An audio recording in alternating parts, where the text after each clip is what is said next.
Gwe ak ibjilidach. Bonjour, bienvenue.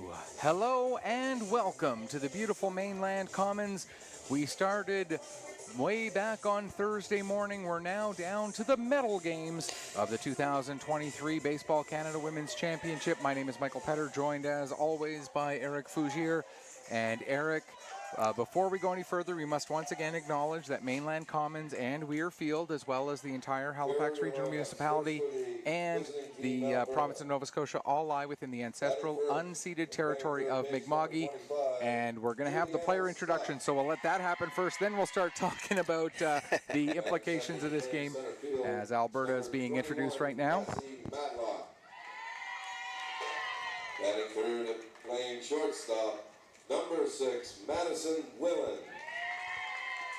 Batting fourth and playing left field, number 20, Tyra Stonich. Batting fifth and catching, number 12, Caitlin Ross. Batting sixth and playing right field, number 16, Ava Griner. Batting seventh and pitching, number 26, Sydney Berry. Batting eighth and playing first base, number 18, Cindy Moore. Batting ninth and playing second base, number 17, Charmaine Gervais. Number 19, Braylee Shell. Number 29, Brienne Lorette. Number 33, Cassidy Gervais. Number 15, Sadie Jasperson. Number 7, Haley Benton. The head coach, Jeff Hall. Assistant coach, Samantha Ostrom. Assistant coach, Clint Griner.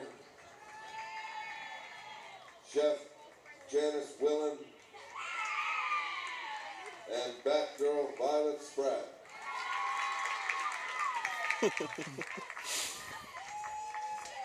That's cute.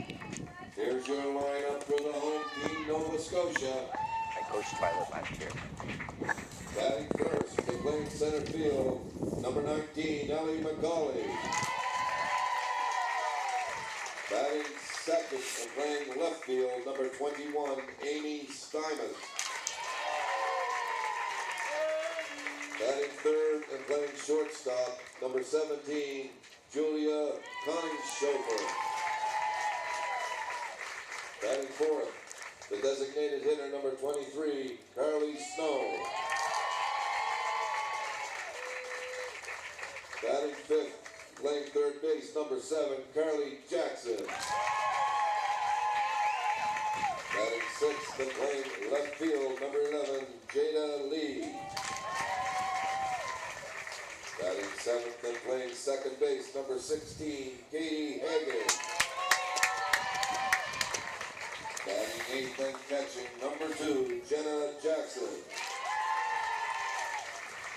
Batting ninth and playing first base, number 12, Michaela Addington. The pitcher, number 18, Jill Simon. Number 24, Leah Copeland. Number 9, Natalie Cormier. Number 10, Avery Smith. Number 13, Tessa Hood. Number 4, Rayleigh Nickerson. The head coach, Mike Conenshofer. Assistants, Jamie Copeland, Jason Addington, Joel Silas, and Batgirl Harlow Malena. Batgirl got the best ovation. Ladies and gentlemen, we're pleased to have from our own Halifax Blues Peter Bayless to sing our national anthem. Would you please rise if you can and remove your hat? Oh, Canada, our home and nation land.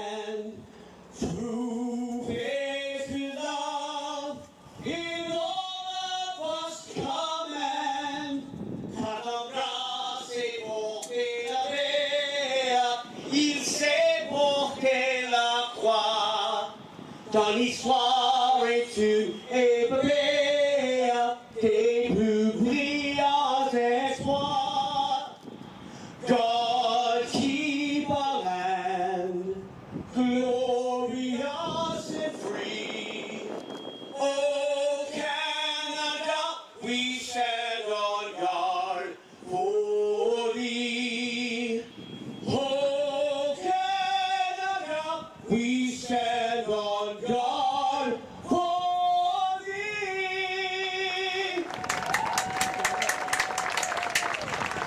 All right, that takes care of pre-game introductions, and it's time for the bronze medal game, Alberta and Nova Scotia. If you had said at the beginning of the week that the host team would be playing for a medal, I'm sure they'd be thrilled. And we know that the fans are excited. Eric, I'm sure you are as well. I am. Great baseball coming all up to the head now. Only a couple of games left. 4 teams left in the hunt. I think everything is falling into place. We only have the last 4 positions to sort out. Exciting baseball and exciting times for Nova Scotia to see them in this bronze medal. For Alberta, they just finished a loss against Quebec where there were some mental errors, there were some physical errors. They didn't play their best ball, and they have a very short turnaround time against a very skilled Nova Scotia team. If you were the coaching staff of Alberta, what would you be saying to those women in that short time in between? You've got to erase what just happened. You got to put it out of your mind. Focus on keeping your fundamentals solid, keeping your game simple. Limiting the errors, and it's a fresh new start. You can't think about what just happened against Quebec about an hour ago, and just focus on making sure that this is your new opponent. Focus, zone in on them.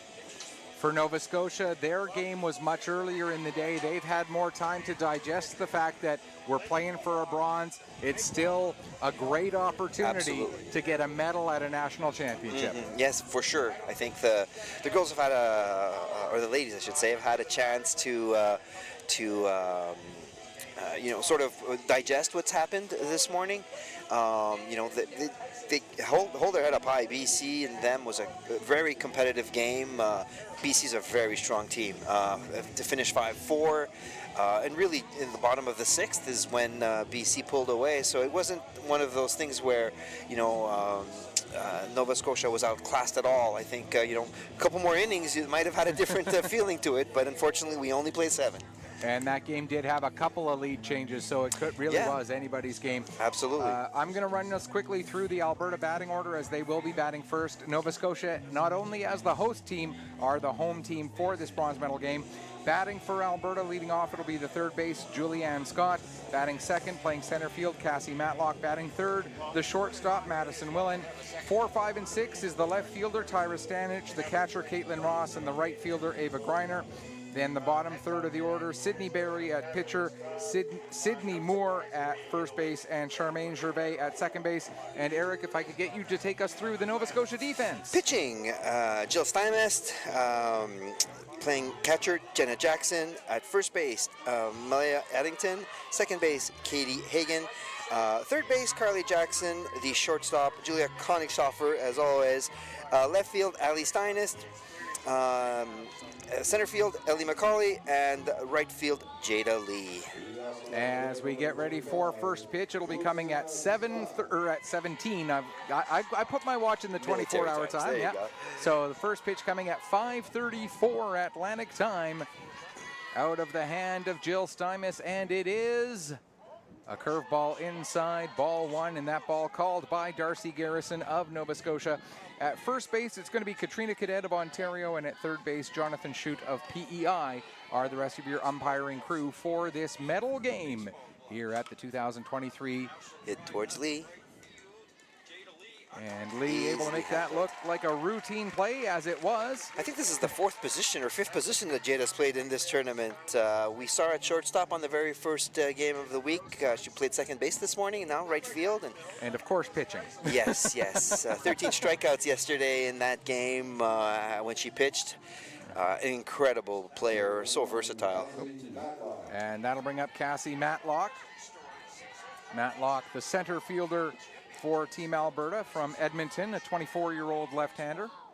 An amazing center fielder. Oh. She has great defense, incredible range out there. We've seen a lot of very good center fielders. In my mind, and as good as all the others have been, in my mind, she is the best center fielder we've seen. I think so. She has caught some balls we didn't think she could get to. Takes that one in the small of the back, and that'll be the first. You can see that Alberta's pumped up for this one. You know, took that pitch in the lower back and was pumped about it. Ran towards first base with enthusiasm. They want to get going. They want to, you know, walk away here with some iron around their neck. That'll bring up the shortstop, Madison Willen. Of course, I've got a soft spot for hockey players, so Willen has been one of my favorites in this tournament for Alberta. Willen, the right-hander, steps in with 1 on, 1 out here. Early going, top of the first inning. Jill Stuymis delivers, and it's a strike. 0-1 the count. Stuymis was introduced not only as the starting pitcher but also as one of the assistant coaches for Team Nova Scotia. Exactly. She dual role, I think, which is amazing. It's a tribute to the quality of an athlete that she is, that she's able to pass on what she's learning as well. To be mentioned for those we have 2 Steinmists on this team, not related, not even from the same province, I think. Well, I think they are sisters. It's just they're not living in the same place anymore. That could be. Yeah. That could be it. I think you're right about that. Yeah, you're right. Sorry. Jill is now based out of Dartmouth, and Allie is still in their original hometown, which is Moncton. Yeah, I think you're right. I'm sorry, my mistake. Yeah. That pitch misses outside. 2-1 now the count. As we play for the bronze medal, we mentioned that Alberta, a tough loss just an hour ago against Quebec. Nova Scotia, a very, very close loss against BC. That means that Quebec and BC will be playing for the gold medal later tonight. We know these two teams will obviously finish 3rd and 4th very quickly. Ontario won. The senior team for Ontario finished 5th. Saskatchewan finishes 6th. Ontario 2, the developmental team, finished 7th in the tournament. Manitoba 8th. And Quebec 2, their developmental program, a rough week for them wins and losses wise, but a great week for them on the learning curve. Experience wise. Finishing in 9th place. I agree. Madison Willen takes the walk. That puts runners at 1st and 2nd with 1 out for Tyra Stanich. Stanich, and I know I've made this comment a few times, but I'll make it every single game the first time we see her out there. Voted, in my mind, hands down, best hair of the tournament. Best hair of the tournament, yeah.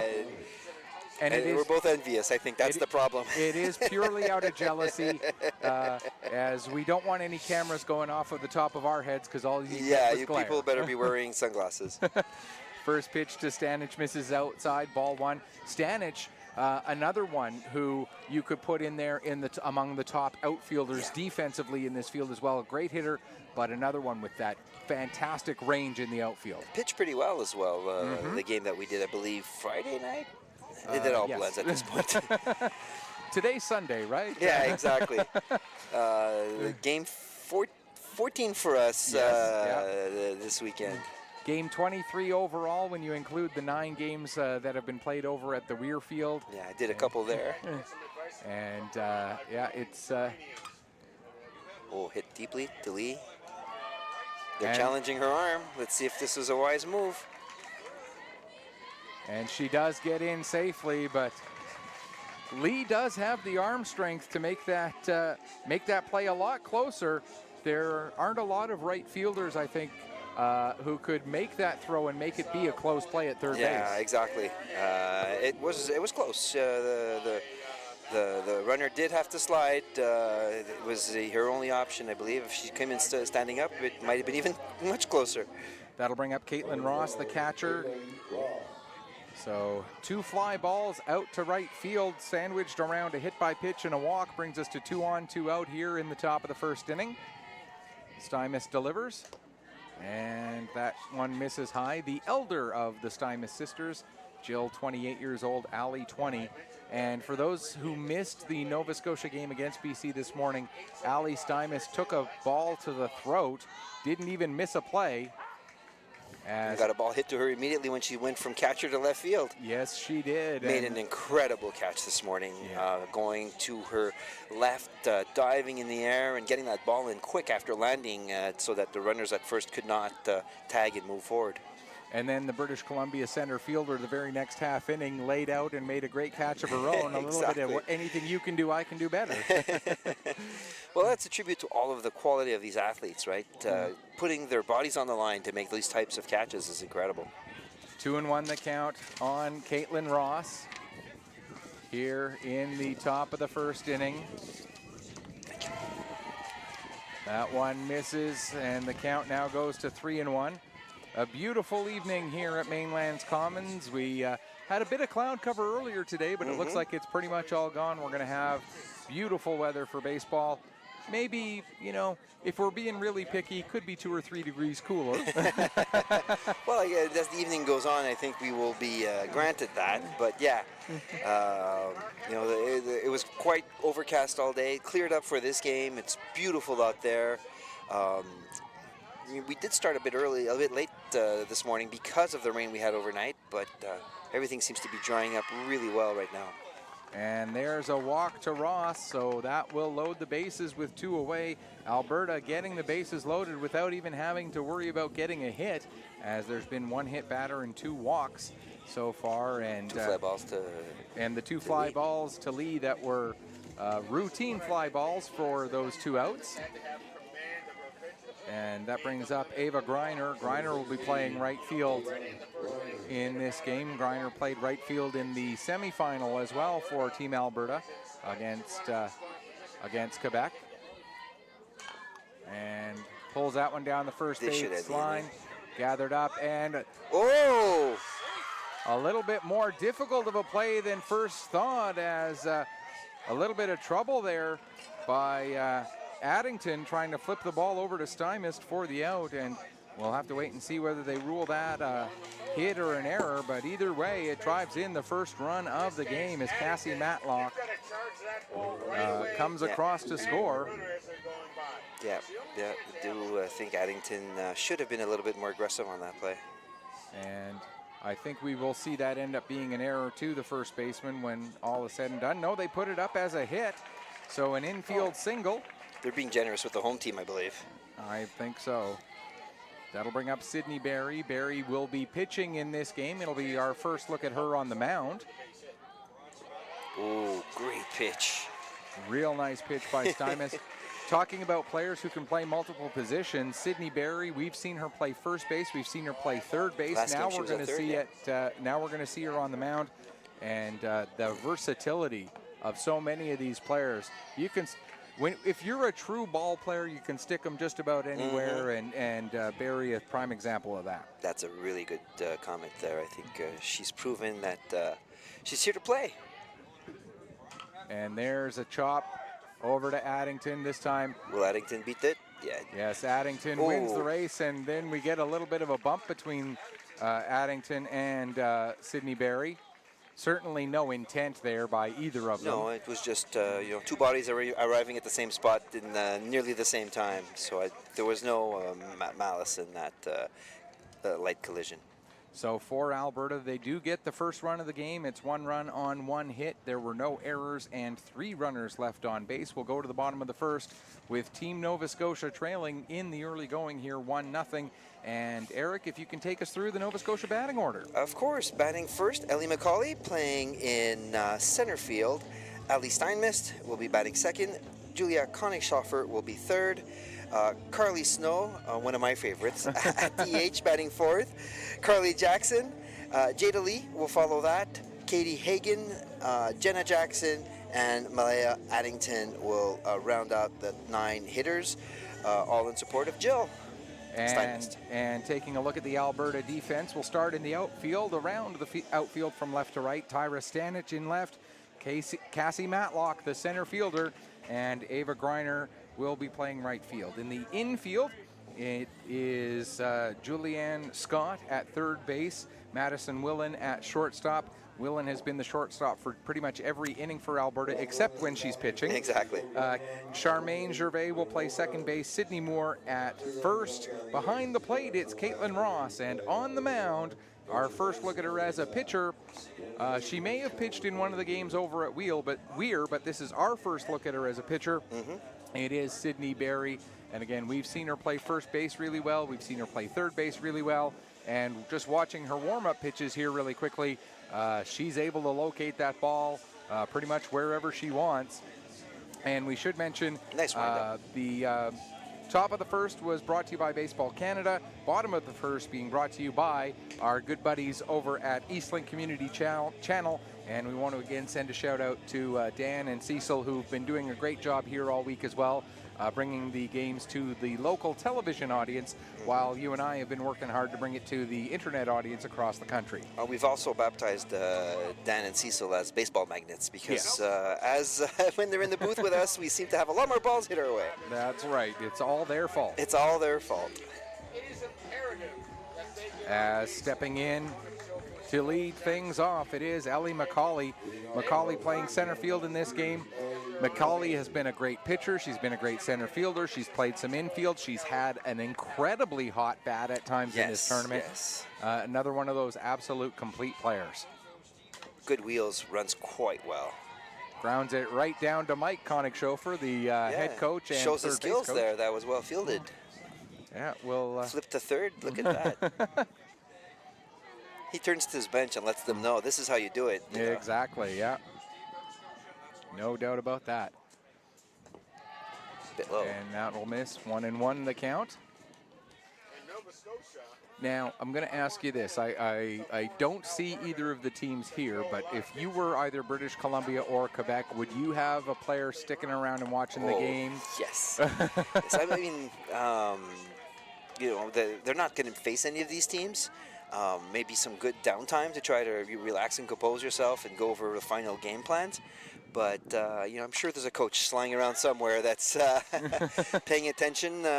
You know, we're going to see these people again next year, right? You want to make sure you understand what competition looks like and where it's moving to. As that ball is hooked foul, so the count 2-2. And 4 other people who are watching this game with vested interest are the 4 coaches of the Team Canada national women's team, because they are going to be making an announcement about 2 hours after the gold medal game is done as to who will be on Team Canada, the 20 players who will be on the roster for a World Cup qualifying tournament in Thunder Bay coming up in a couple of weeks. And like you and I have been talking about, there's probably anywhere between 12 and 14, maybe even 15 players who they already know. And the last 5 spots, they're still deciding, as there's a comebacker right to snag. Barry. Wow. Coming across her body to pick that off, that was beautifully done. When you pitch, you're so off balance sometimes, and Barry made a really nice play to pick that one out. And that'll bring up Ali Stymist. And we talked about the toughness of Stymist in that game in the semifinal earlier today. And I was talking to Carly Jackson earlier, and Ali Stymist is another one who there's one small spot on the uniform that she missed when getting all the dirt out there. Yeah. Should be sponsored by laundry detergent for sure. Yeah. And it just shows how hard all of these players have been playing. You can't find a clean pair of pants anywhere. Oh, yeah, exactly. If I came home with a clean uniform, my mom thought I played the bench. Yeah. And she was probably right. That one misses outside. 1-1 now the count on Stymist. As, again, they are called Team Nova Scotia, but they do draw a few players from outside the province, and Stymist being one of them. PEI, Newfoundland, New Brunswick as well. Yes, yeah. We mentioned the Stymist sisters, both. Yeah. Of course, Jill now part of Baseball Nova Scotia and living in Dartmouth, but originally from New Brunswick. So, actually, Jill was one of the coaches of Team New Brunswick at the U16 event that Ali played in here in over in Bedford there a couple of years ago. 2018, yeah. Yep. As the 3-1 count to Stymist. Sydney Berry gets herself set and delivers. That Good one cut. fouled back, and the count runs full, 3-2. We've talked about it throughout the course of this tournament. We've seen Alberta score first in this game, and it is important to get out to a lead early. But we've also seen so many teams be able to play through a deficit, play through being down, and find a way to battle their way back. Yeah, here we go. As over to get it is Ross, and not able to make the catch. Ross called for it, and both Barry and Barry and Scott both backed off. But sometimes a play like that, you might want to let Scott, who has... I think Scott had the better mitt in that situation, not coming from a crouching position as well, having to flip off your helmet. She had a better shot at it, and I think probably should have called her off, but you have to trust your teammates when they say, me. Yeah, when Ross says she's got it, Scott goes, okay, I'm going to back up, and we'll get the 3-2 pitch again. This time it'll be grounded to Willen at short. Routine for Willem. And easily across the diamond to Moore in time for the second out of the inning. That'll bring up Julia Koenig-Schofer, the daughter of head coach Mike. And I was talking to the PA guys earlier, and they were jokingly saying that, you know, with they were having some trouble with the last name, just like you and I had at times. Me more than you. The joke was, well, we'll introduce Julia when we do the starting lineups and everything, but when we get to Mike, we'll just say Mike, father of Julia, head coach. And you shortcut, right? Whoa. That one is on a line, going, and off the fence. Koenig-Schofer will get into second with the double. What a run. Great base running as well, with purpose. Knew she was going for two as soon as she hit it. And one of the rare times we see a ball misjudged in center field. She's been so amazing throughout this whole tournament. So for Matlock, even if she had judged that ball correctly, I don't know that she's getting to that ball in time. Yeah, that was on a line. Looked like it had legs to actually go much further, but two hopper to the fence. That's hit deeply. And that'll bring up your favorite, Carly Snow, the DH for this game. The 16-year-old DH for this game, to mention. Carly's quite young. We were both surprised when we actually looked up her age and we're like, oh my God, she's only 16. Her bat has been red hot throughout this whole tournament. It has. She's hit some really hard balls and really long balls as well. I'm trying to remember from looking at the other rosters, she might be the only 16-year-old in this tournament. I remember La Sauce Godman for Quebec 2. Yeah, she's also 16. She was called up right before the tournament started. So that's right. So no disrespect to Snow, but probably not going to be in the conversation for the senior team this year. Yeah, give her a year or two. She's definitely developing very well. Putting a little bit more experience this tournament will definitely give her a lot of benefit. And you know that she'll be part of Team Prince Edward Island when the U16 championships are held in Summerside, her hometown, coming up later this summer. Zero travel, that's the best. Yeah. And, Prince Edward Island doesn't have a huge field to draw from, but she will be a leader on that team as she gets that one through the middle. Koenigshofer rounding third. She's going to head for home. They're sending her. This is going to be a close play. Matlock, but it just sails over the head of Ross. That'll allow Snow to get to second, and Alberta ties it up 1-1 here in the bottom of inning number 1. I don't want to say she's my favorite, but... An RBI single for Carly Snow, advances to second on the throw home. And throws a little high, but wow. It's again. Yeah, and I mean, when you think about Matlock and that throw from center field, to judge the distance on that throw, to have it go a little bit high, she wasn't far off for making that be an absolute. No, it was on target. Yeah. It was totally on target. That ball's going to get away from Ross. That's going to allow Snow to get over to third. And Carly Jackson, she's the one I was actually talking to and said, you missed a spot on your uniform. And she kind of looked at me like, what? And I said, there's one spot there without any dirt. She should go roll around somewhere. Well, actually, her first words to me after that were, don't worry, I'll get it. Yeah. Snow, one of the few players, because Nova Scotia wore their blue jerseys this morning, Yep. and it looks like a lot of the other players got their whites laundered between the last time they wore them and today. Carly, one of the exceptions that did not get it through the laundry at all. It could be a luck thing. You know how the superstition yes. is with baseball players, Yeah. right? And she's also a hockey goalie, and goalies are always that little bit different too, right? A little bit is an understatement. I remember reading Ken Dryden's book, The Game, and one of his lines in that book was, being a goalie forgives a lot, being a good goalie forgives a lot more. And Carly Snow, not only my idols growing up. Yeah, Snow, being a native Montrealer. Snow, not only a good goalie, but a championship-winning goalie with the Toronto Plays Six. professionally as well, yeah. With the Toronto Six of the Premier Hockey Federation. And what a dream to be able to earn a living playing hockey. Oh, yeah. As Jackson earns herself a walk, that will put runners at the corners for, I think, my favorite, Jada Lee. We're starting. We should be impartial, here, right? As announcers.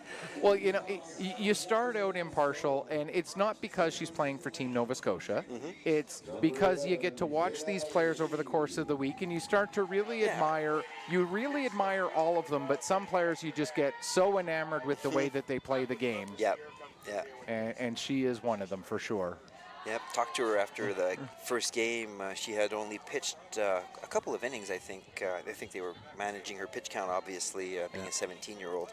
Yeah. And was very upset with herself. I'm like, you pitched really well. No, I missed a lot of corners. And so you can see that top athletes are very critical of their performances. Yeah, and then, because she had a low enough pitch count on Thursday when she pitched in that game yesterday against Ontario in that must-win game for Nova Scotia, she was lights out. I agreed.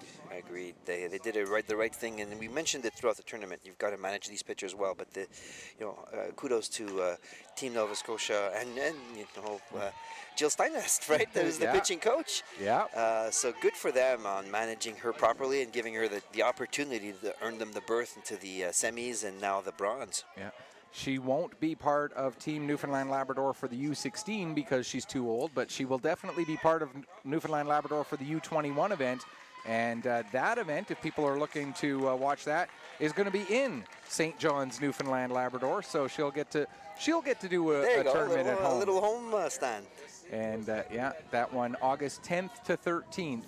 And the only way she wouldn't be involved in that event is if she somehow does make Team Canada. But I don't think at 17. And again, this is no disrespect to her. I don't think that this year is the year that she gets a spot on Team Canada. Yeah, I think did really well in the Canada Games last year, striking out men. Mm-hmm. She was if they bring her, it's really just so to grant her that experience. But I do believe there are a few great athletes ahead of her in the pecking order. Absolutely, and Jada Lee does strike out. That ends the top or bottom of the first inning. Nova Scotia gets 1 run on 2 hits, no errors, and 2 runners left on base. We'll go to the second with the score tied between Nova Scotia and Alberta, 1-1. Here as they battle for the bronze medal. Due up in the top of the second inning for Alberta, it is Sydney Moore, Charmaine Gervais, and Julianne Scott. And the top of the second inning brought to you by Hammonds Plains Minor Baseball. And of course, so many of our volunteers here at this event are members of Hammonds Plains Minor Baseball because, of course, Holly Blanchette and all of the work that she does, she brings her crew in from the Hammonds Plains Minor Ball Organization. And Go A's. Go A's, yep. Now, here's a question. Yep. Because I know when I was growing up, the school that I went to, our team name was the Saints. And also because there was a guy from North Battleford, Saskatchewan named Ruben Mays who was their running back. But I felt, because I played for the Saints and I, saw Ruben Mays on the Saints in the NFL, the Saints became my favorite team. There you go. And then when I went to high school, we were the Skyhawks, and there's a team in one of the teams in Div 2 NCAA who use the name Skyhawk, so I always kind of cheer for them a little bit. Do you become a bit of an Oakland A's fan because you're part of an A's organization? It's hard. Well, the fact that they're 4 hours in time, it's hard to catch the games for the kids. We were able to see them every now and then, and I do remember, last year with my son, the A's are on, let's watch them. And midway through, he's like, they're not very good, Papa. And I'm like, they're rebuilding. They are. Soon to be the Las Vegas A's, so that means they'll be one time zone closer. There you go. As we head to the second inning, and Sidney Moore will lead it off. Moore, the big left-handed hitting first baseman for Alberta. We talked about the player for Quebec, Payette, as being the tallest player, although Moore, I think, might be right up there with her. Yeah. She's quite a tall athlete, and it's, impressive to see these women that are, just. I remember talking to Payette yesterday and looking up at her, right? Center field. And over to make the catch is Ellie McCauley, showing her range on that one as she had to go a long way towards left center to make the play. Backhand nag, beautifully done. That'll bring up Charmaine Gervais. Gervais, who Cassidy is not my sister, Charmaine Gervais.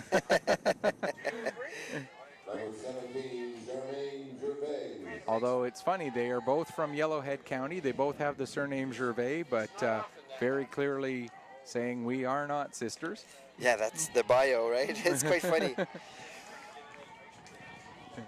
1-0 the count on Gervais after that first pitch from Jill Stymus misses the zone. Of course, she's from Alberta and she studies paleontology, so a good pool of dinosaurs to scratch from in her backyard. Right. Yeah, head on over to Drumheller and hang out in the it's an easy commute, there. Right? Yeah.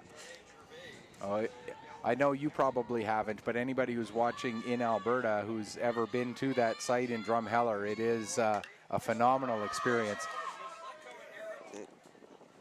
What hustle there by Jenna Jackson, not quite able to get under the ball in time. Cecil giving me the look next to us is like, the ball came this way. We know it, guys. It's only when you guys are here. Yeah, this is what our 10th game here, 11th game. Well, I know all 14 for you. I did 2 at Weir, it's very quiet when those Eastlink guys aren't here. Everything's fine. They show up, all of a sudden balls are coming here left and right. That one misses high and outside, 2-2.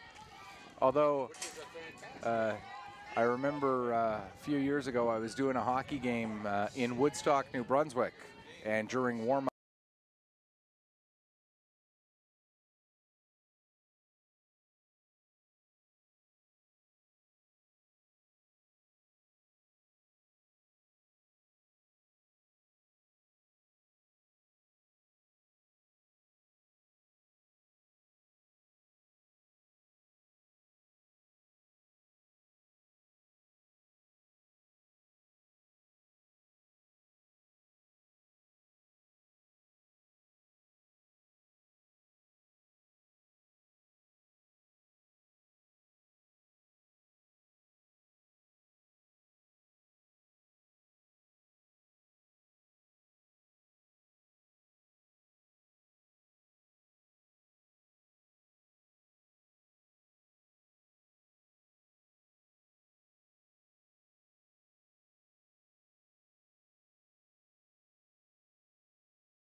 quite sure what the technical issues were there, but whatever they were, it looks like they've been taken care of. So thank you to the people who reached out and let us know that we were having technical issues. Of course, for us up here in the announcers booth, we're not necessarily aware of what you're able to see out there. We're just watching the game and talking about it.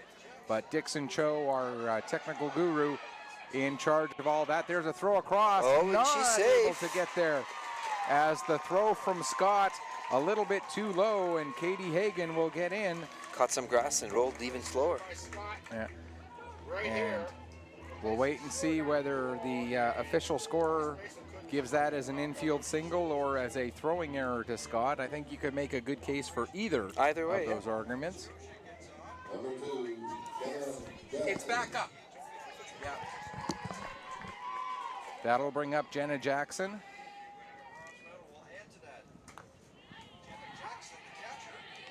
Jackson, as we see, that is scored as an error, so a throwing error.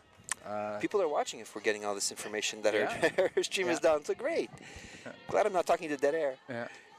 Although she's gone. She's out. What a throw from behind the plate by Ross. We saw it from Quebec in the game. In the semifinal game, they were challenging Ross, and Ross was making a lot of those plays be very close. And we see now Nova Scotia trying to challenge her arm, and caught stealing there for the first out of the inning. And ladies and gentlemen, if we do go down again, up in the PA announcer's booth is where our technical guy is. So if you send a message to somebody who's here, have that person go to him, because he's the one who can fix the problem. We appreciate getting the feedback to find out that we are off the air, but send the message to the building that is directly behind home plate, because that's where our tech guy is. Don't send the message to us, not that we don't want to hear it, but we can't do anything about it. So we're just a voice here. Yeah, send it to the guy who knows what to do. So if you tell somebody who's here that there's an issue, tell that person to send the message to the booth that is behind home plate. He's the guy who can fix things. And again, we do appreciate the information. As now at the plate, it is Michaela Addington from Weymouth. Michaela, there we go. I think I said Malaya on the last one, but that's your penmanship. Yeah. Oh, there you go. As Michaela, and it wasn't my penmanship, it was that I wrote it down completely wrong. You read it correctly, I wrote it wrong. So there we go. So a one-out single for Michaela Addington brings us back around to the top of the order. That'll bring up Ellie McCauley, excuse me. Michaela, And McCauley grounded back to the pitcher her first time up. And the first pitch in for a strike. What happened with Jenna Jackson? I know she went out, but I didn't. It was a ball hit to third, I believe. Okay. I got distracted by the comments that our live feed had been knocked down. Yeah. And as somebody who does all of his broadcasting through internet media, sometimes there are things that are well beyond our control. Sometimes it is something that's an easy fix. That was a quick inning. The strikeout ends the inning, so the one hit. Yep. But no runs, one hit, one error, and one runner left on base. We will head to the top of the third with Alberta leading it by a score of 2-1. And due up in the top of the third, it'll be Tyra Stanich, Caitlin Ross, and Ava Greiner. And the top of the third, thanks to Bedford Minor Baseball. And again, I realize that I might have sounded a little bit cranky, and that was not my intent. But I just want to make sure people are getting the information to the right people. That's why I'm saying don't come to us. We don't have the go ability to go to where the problem can actually get fixed. Yeah, we can tell Dixon something's wrong, but it go straight, cut the middleman out of the thing is what you're trying to get to. Yeah, I exactly. appreciate that. Yeah. As Stymist warming up for the top of the third inning.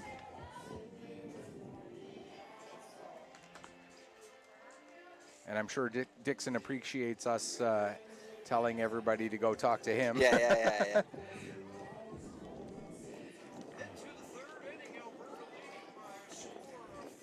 As it is a beautiful Sunday night here in Nova Scotia. And I was talking to one of the managers from Team Manitoba earlier this morning over at the hotel.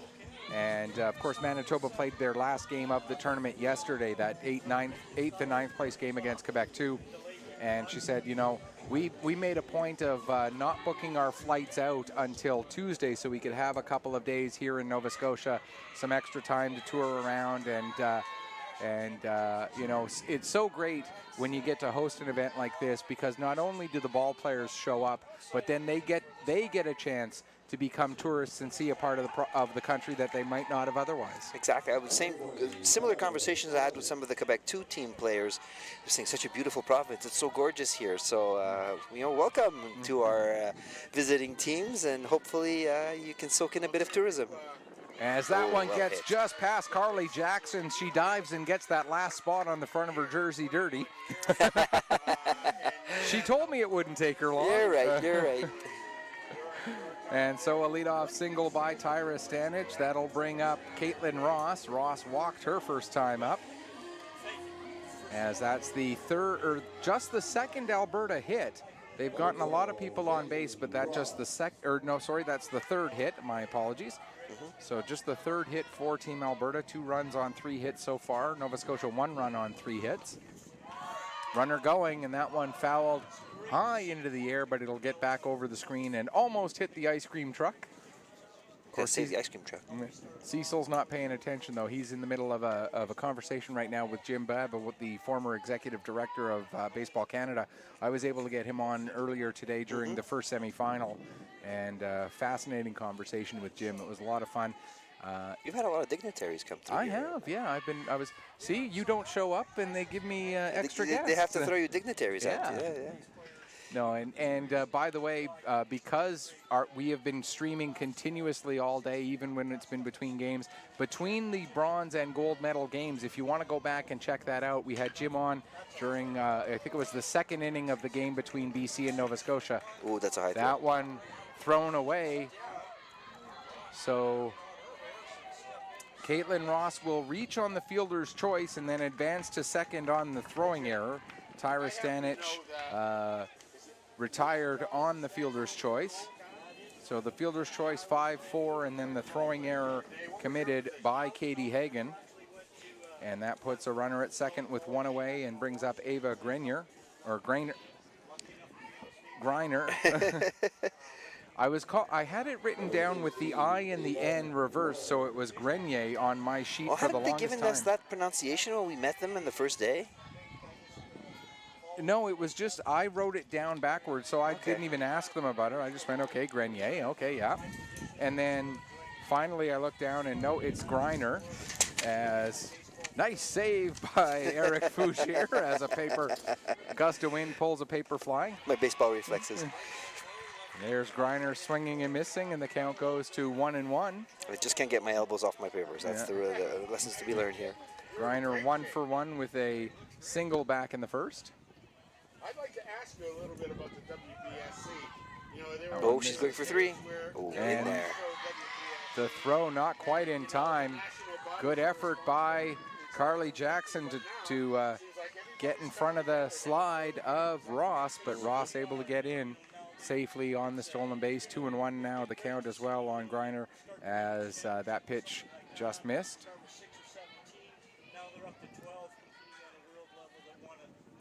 There's a hard hit ball right to the second baseman. Bit of a bobble there by Hagan, and gets the recovery in time.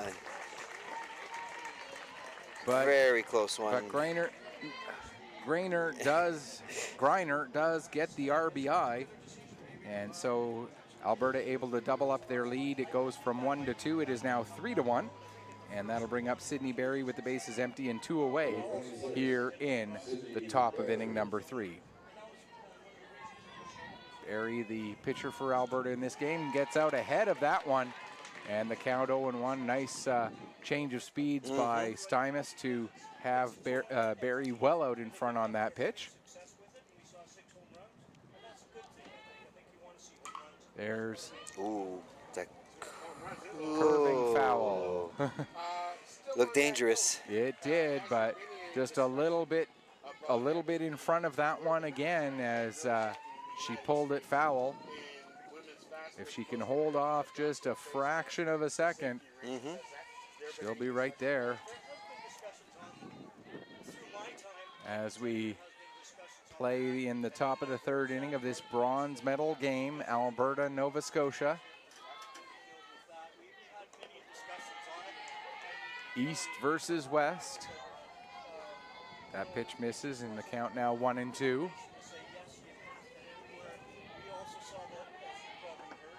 Here comes the 1-2 pitch. Swing and a miss. As Jill Stymos gets her first strikeout of the game, and that will be the end of the top of the 3rd inning. 1 run on 1 hit, 1 error, and nobody left on base. We'll go to the bottom of the 3rd.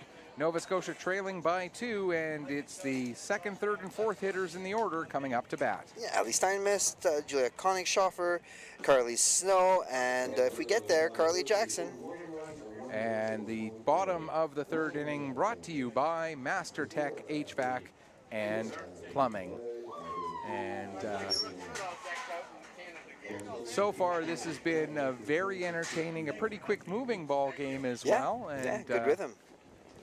You know, you would, of course, would expect that from a bronze medal game. These teams have played a lot of baseball to get here, but they have proven that they are the teams who deserve to be in the cream of the crop. And, you know, not taking anything away from any of the teams who finished 5 through 9, but, you know, you're playing for a medal because you have played good ball all weekend long. Absolutely. I think a tribute to this marathon of a weekend of baseball that these athletes had to go through. So, you know, kudos to them all, to every athlete that came to play this weekend. You know, great baseball. We were very, very lucky to see it all.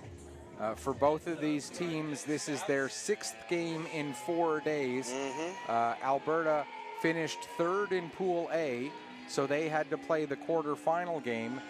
Nova Scotia was in Pool B, so they had 4 pool games. They had an extra team in that pool, yeah.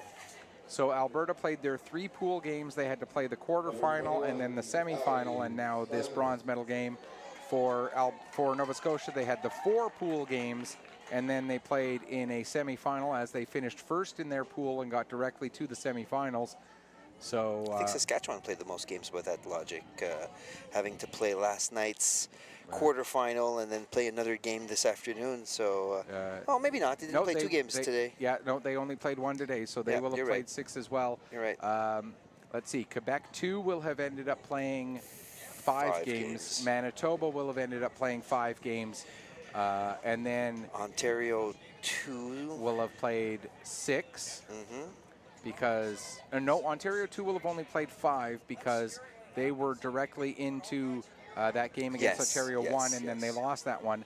Ontario 1 will have played 5 because they played 3 pool games and then beat Ontario 2 and then beat Saskatchewan. Yep. So these are the only 2 teams that are actually playing 6 games over the course of the weekend. I think you're right.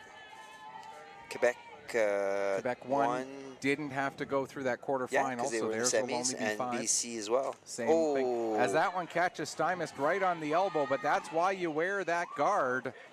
Yeah. As good investment. And Stymos has, I think, is going to be buying buying stock in some medical tape and whatnot, because she's gonna have come out of this Deep tournament, cold therapy, yeah. banged up and bruised, but she has earned every one of those bangs and bruises as she has worked hard in this tournament all It feels like weekend she wouldn't long. have it any other way. I mean, Oh, maybe yeah. I don't know her well, but she looks like that kind of player. Yeah. That first pitch to Connick Schofer catches the top of the zone, so 0-1 the count with Ali Stymist at first base. Connick Schofer doubled in the first inning, came around to score the only run for Nova Scotia to this point.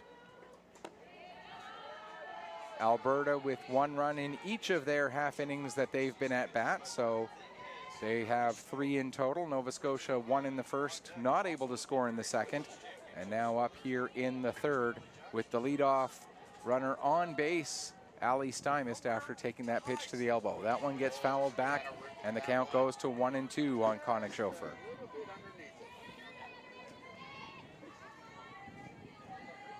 And you know, mentioning that each of these teams, every team will have played at least 5, and most of them will have played exactly 5. So that pitch misses high, 2-2, and it just goes to show the stamina of these athletes having to play 5, and for these two teams, 6 games in just 4 days of grueling baseball in some very hot, very humid hot weather. Yeah, you're right.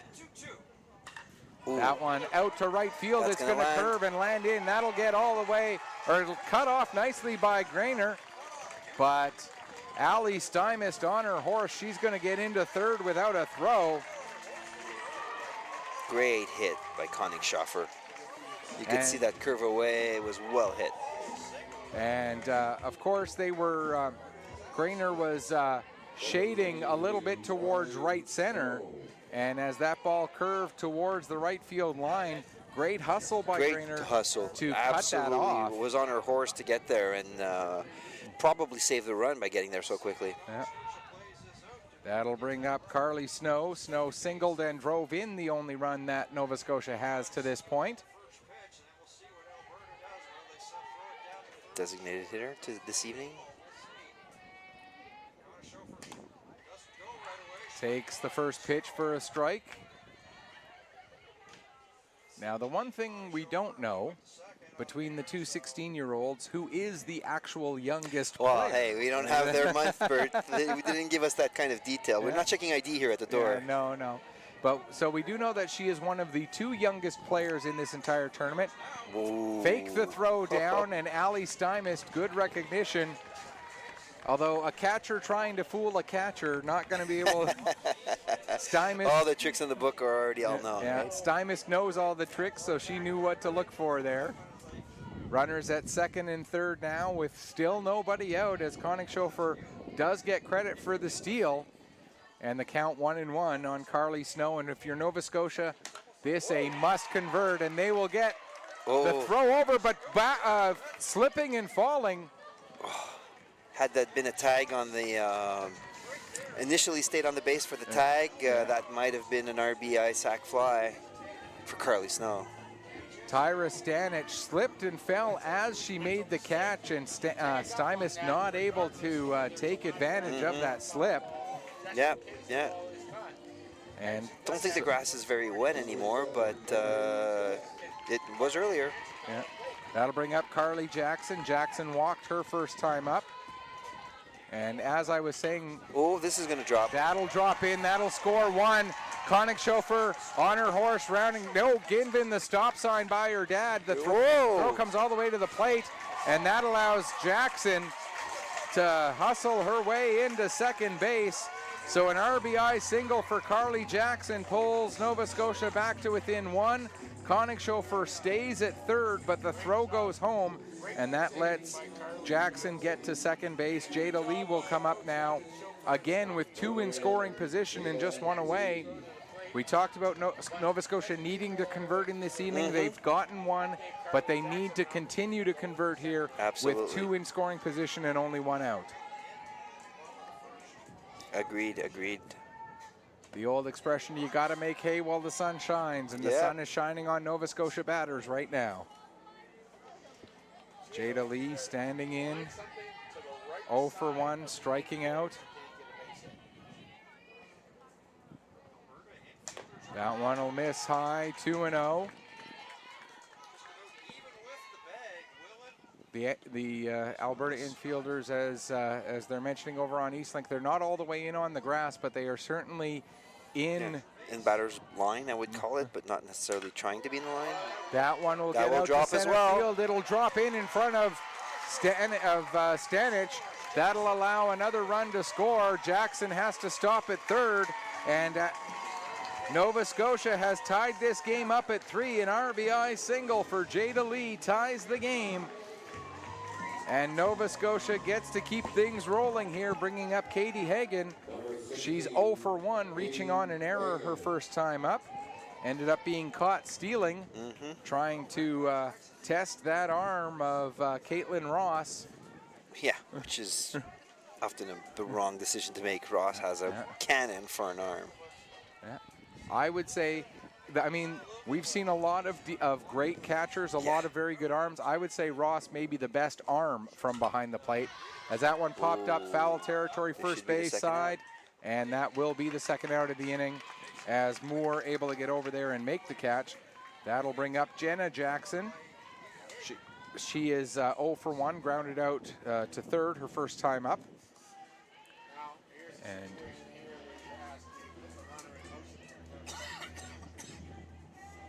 as Nova Scotia has tied up this game with 2 runs in this inning. Now 3 runs on 6 hits overall. Alberta 3 runs on 3 hits. As Sydney Berry gets herself set, steps off, Doesn't and like what she sees. Lee has to head back over to the bag.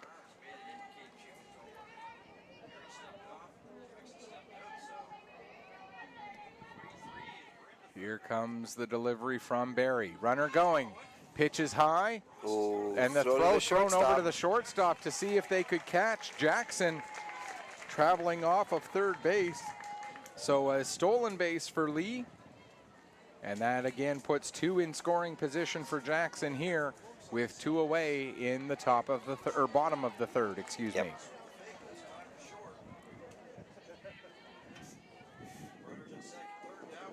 Here comes the pitch. That'll miss low. 2-0 now on the Nova Scotia catcher. Michaela Addington in the on-deck circle.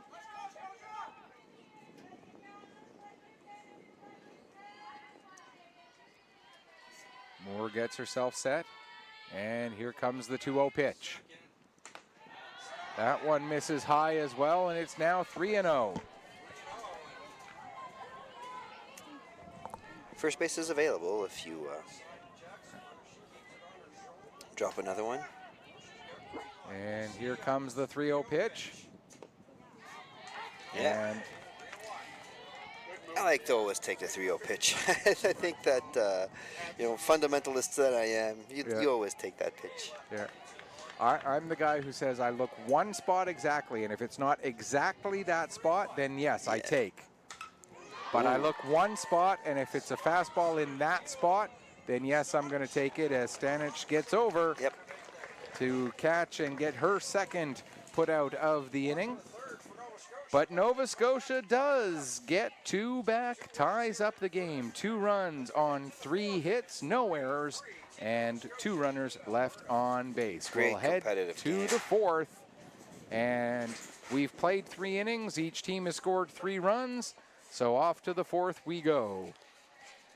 In the top of the 4th inning for Team Alberta, it will be Sydney Moore, Charmaine Gervais, and Julianne Scott. And the top of the 4th inning being brought to you by Home Run Sports.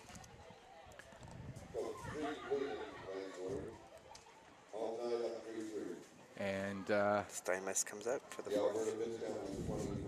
and of course, with this being the last game of the tournament for both of these teams, you know that Steinmetz and you know that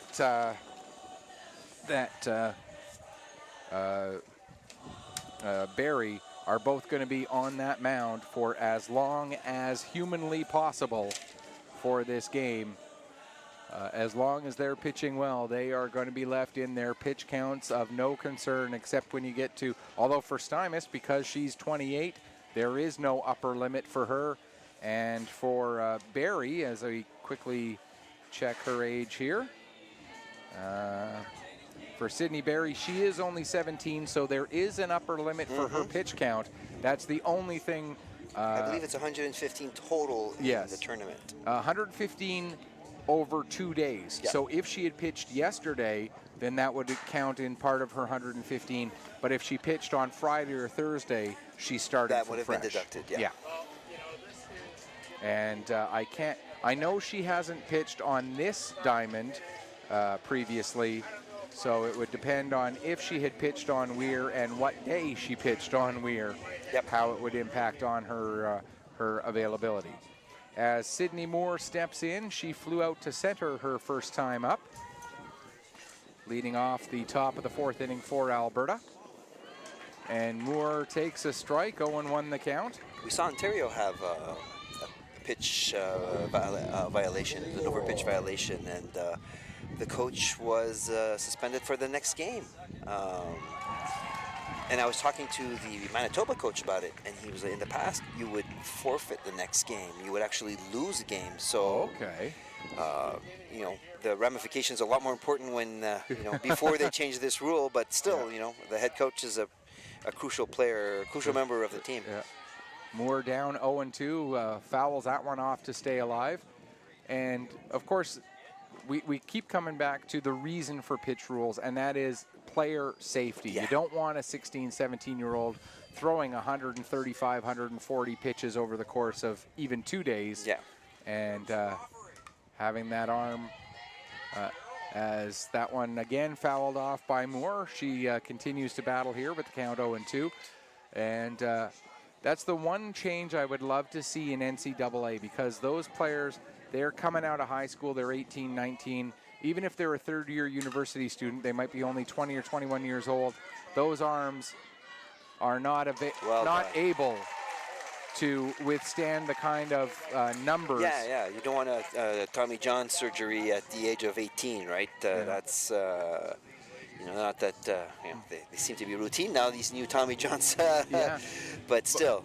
But the reason you're seeing pitchers in their 2nd and 3rd year of Major League Baseball having to have this surgery is not because of the load management when they get to the majors, it's because of the load management that they had in college, and it's catching up to them.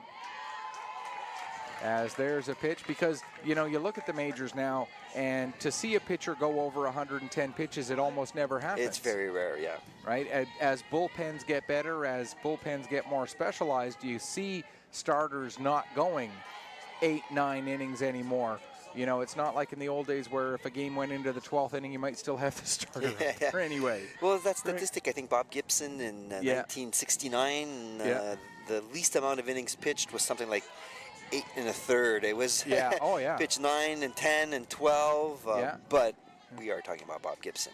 Probably, arguably one of the best pitchers in history. Yeah, but you know, you look at the leaders in complete games in Major League Baseball, they might have 3. 2 or 3, exactly. You know, so it's not the load that they're carrying when they get to the majors. It's the load that they have carried, and it's not even in the minors either, because the management is the same all the way through there. It's the load that they're carrying in NCAA, where they might be the only pitcher on their staff who's got a really solid arm, so they're thrown out there. They're the workhorse. 3 days rest. Yeah. Yep, you're right. That one into the air. That'll be Addington underneath it. She'll make the easy catch for the second out. And it's 2 up, 2 down. That'll bring us back around to the top of the order. And Julianne Scott. Yeah, I am a strong advocate for seeing that change in NCAA baseball. I would love to see them bring in a pitch count. And maybe you have a different pitch count for a freshman and a sophomore than you do for a junior or a senior. Exactly. You want to let them progress and give them a chance to build their body up. I mean, a junior and a freshman in college is 19, 20. So, you know, maybe a 23, 24-year-old, you've bulked up, you've put on more of that weight. But, yeah, agreed. It might be a good solution there. I mean, you look at Baseball Canada and their pitch count rules. The pitch counts are in effect right up to 22U. Yeah. So a 22-year-old, that'd be a third or a fourth-year college player. Mm-hmm. Here's a 1-1, and it misses low. 2-1 the count on Scott. She's 0 for 2. Did reach on a fielder's choice and come around to score. That was in the second inning, the second run for Alberta. Alberta with 1 in the first, 1 in the second, 1 in the third. And so far, 2 up, 2 down here in the fourth. That pitch just misses, and now the count goes to 3-1. And I mean, it's the same thing with NCAA softball. You're seeing the same thing with the female players in softball.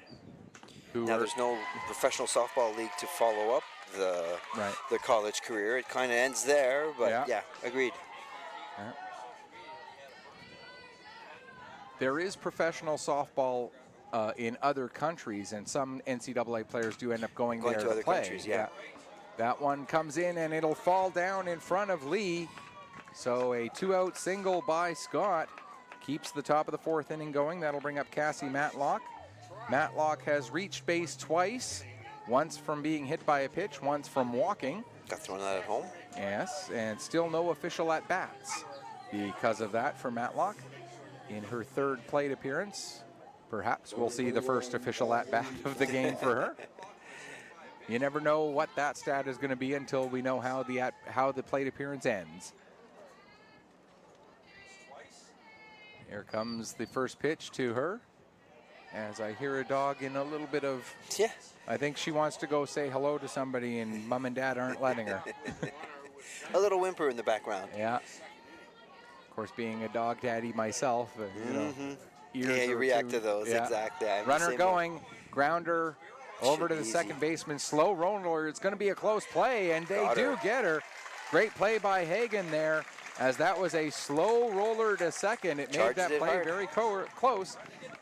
Hey, and 1, 2, 3. Oh no, the 2-out single does not cause any damage, and for the first time in this game, Alberta is retired without putting a run on the board. No runs, 1 hit, no errors, 1 runner left on base. We'll go to the bottom of inning number 4, and we're all tied up at 3. And Eric, who do we have coming up to bat? We have Michaela Addington, who was batting 9th, and we go back to the top of the order with Ellie McCauley, Ali Steinmetz to follow up, and should we get there, Julia Koningshofer. And I read the wrong sponsor for the last half inning, so this time I'll switch it up and read the sponsor that I should have read last half inning. This half inning sponsored by Baseball Nova Scotia and sponsors. You both still got said, you just got said in the wrong half inning. Exactly. I hang my head in shame. I can verify that Mike did actually hang his head in shame. It wasn't just idle words. And if that's the worst mistake I make tonight, I'm doing okay. You're doing great. To err is to human, right? Yeah, exactly. And some of us are more human than others.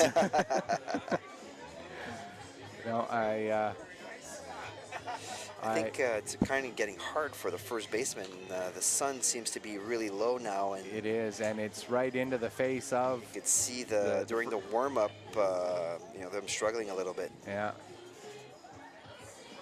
I can't tell if Moore's got the sunglasses on, but she definitely needs them if she doesn't. Yeah, she's got the cap down low. I don't think she's got the sunglasses. I think she's got regular reading or seeing glasses on. Yeah, prescription glasses, and she needs the flippers like old school. Yeah. And that is, just the way this field happens to be aligned as we get towards evening. That sun does get low in the sky, off beyond the left field corner, and so it is right into the eyes at first base. It's also right into the eyes of the pitcher if they're a right-hander. Yeah. As they get themselves set for the pitch. And we're getting ready for the bottom of the 4th inning here. Michaela Addington leading things off. She's 1 for 1, singled her first time up back in the 2nd inning. Left stranded at first, I believe. Yes.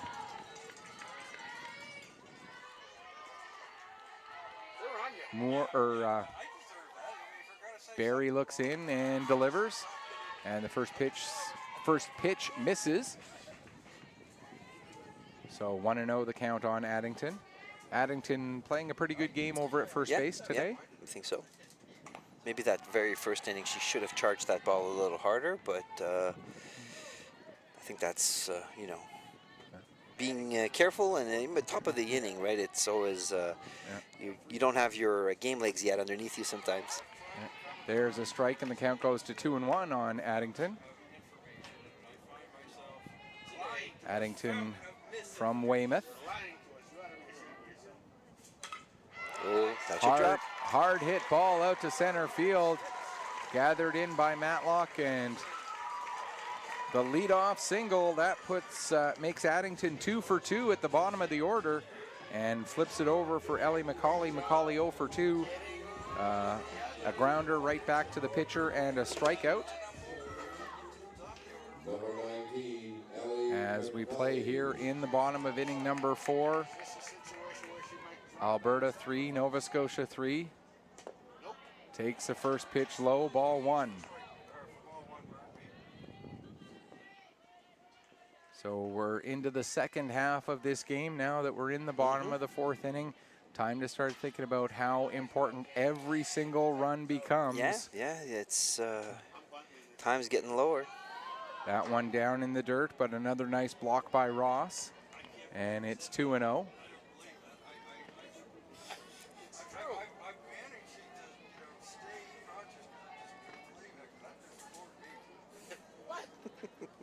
Here comes the 2-0 pitch.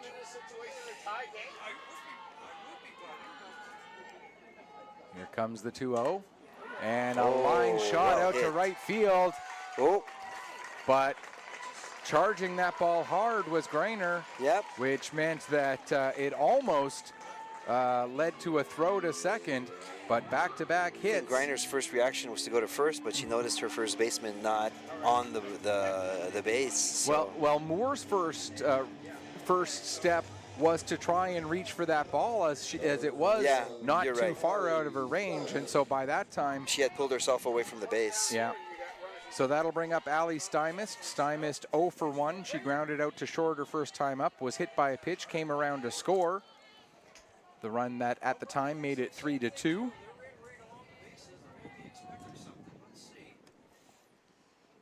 As first pitch to Stymist misses high, ball 1.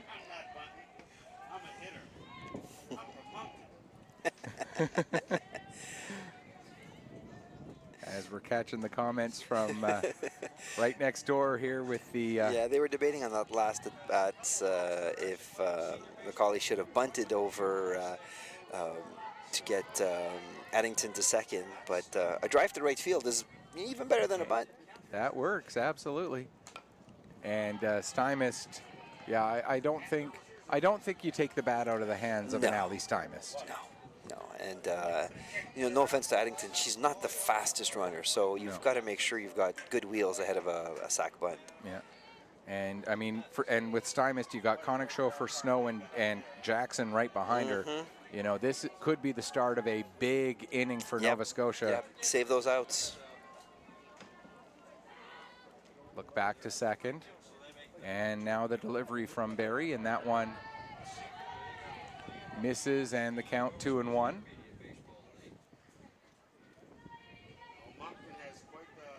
We're 10 minutes away from what the original start time of the gold medal game would have been. So we're going to take a quick moment to remind you, if you are from Quebec or BC and expecting to tune in to the gold medal game, you've got to wait a little bit further. This is the bronze medal game. We're in the bottom of the 4th inning. We had a rain delay this morning. There were heavy rains overnight in Halifax, so we weren't able to start the first game at 9 o'clock as hoped. The crews have done a great job to keep the field in pristine condition all day. We've been very fortunate that we did. Have to say, yeah. And there's a tailor-made double play ball over to second for 1 in time. And the 4-6-3 Gervais to Willen to Moore for the double play, but Addington does get to third. Very important play for Alberta on that one. And that does bring up Julia Koenigshofer. And so now there's a runner at third with 2 away, and a hard hit ball. And the fact that it was so hard hit actually worked to Alberta's favor. Number 17, Julia Koenigshofer. Switch that up there. There we go. Put that there. As Koenigshofer steps up. She's 2 for 2, a single, a double, and 2 runs scored. And that one, That's Stanich able to get over and Yep. make the catch. So first 2 batters of the inning get singles, but Alberta able to work themselves out as Sydney Berry able to get a double play ball and then a fly ball to end the Yep. inning. No runs, 2 hits, no errors, 1 runner left on base. We'll go to the 5th with Alberta and Nova Scotia tied at 3 apiece. And in the top of the 5th for Team Alberta, it will be Madison Willen, the player who made that catch to end the bottom of the 4th, Tyra Stanich, and the catcher, Caitlin Ross. And in the top of the 5th, it is time to thank City Councilors Pam Lovelace and Lisa Blackburn. As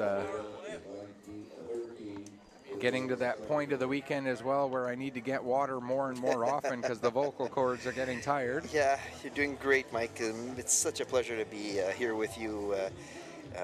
Such a consummate professional. Oh, thank you so much. You're just saying that because you needed to fill time while my volume was down. No, I like silence. Silence is good. Eric, it's been my pleasure, really. You know, I've been very lucky to work with a lot of really good people on the microphone with me over the years, and I am counting you among some of the best that I have worked with. Well, that's an honor, considering this is my 14th game ever. Hey, like I said, don't forget to count those games you Those did games on Facebook for Facebook Live, Yeah. where I was completely non-objective. I got to say, completely subjective, criticizing the other team and refereeing. Because obviously, my son was on the ice, Yeah, right? you know, it is always a little bit different when you've got that connection to the team. And Yeah. I fully admit, and I have never shied away from the fact that, you know, when I'm calling a Crushers game, I'm a Crushers fan. I try to call it down the middle. I try to call it like I see it. But I will admit, I am a Crushers fan, and at the end of the day, I want to see them win. Same with the Weeks, same with the Selects. And, you know, in this game, I spent a lot of my life living in Alberta. We moved there when I was 8, and then we moved here when I was in my early 30s. And pretty much all of that time I lived in Alberta. I've been in Nova Scotia now for, 17 years. This is home now. So for me, this really is the ideal situation where I am pretty impartial. Pretty impartial. You want both teams to win somehow. Yeah, if there were a way they could split the bronze medal, that would be ideal. Hey, just call it now and make it a... Yeah.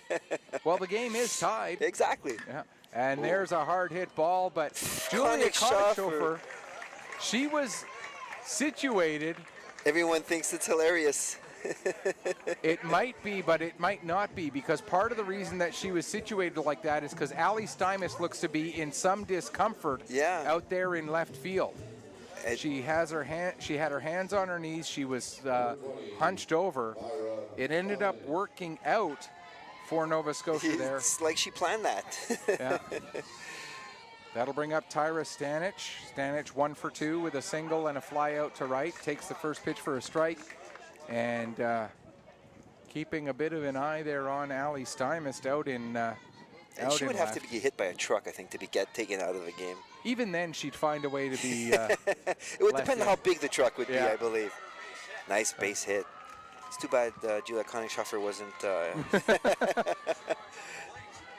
As that's the second hit of the game for Stanich. 1 on, 1 out here in the top of inning number 5. You mentioned being hit by a truck. It reminds me of a story from when I was teaching out west. We had the good fortune of having George Chevallo come to our school. Oh, wow. And he answered a bunch of questions from our students. And one of the questions that he was asked was, in all of the fights that you had, who was the hardest person to hit you?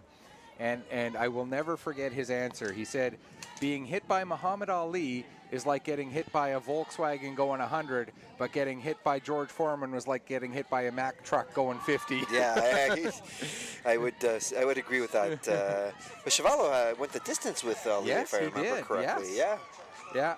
But he said Ali, it was a Volkswagen going 100, and Foreman was a Mack truck going 50. I don't think I'd want either of those. No, no. If you ever saw I'm sure you have the When We Were Kings documentary. Yes, yeah. From the Rumble in the Jungle, and just Yeah. watching him pummel the heavy bag. I'm like, oh my yeah. God! Like, why would you ever get in the ring with a young George Foreman? Yeah.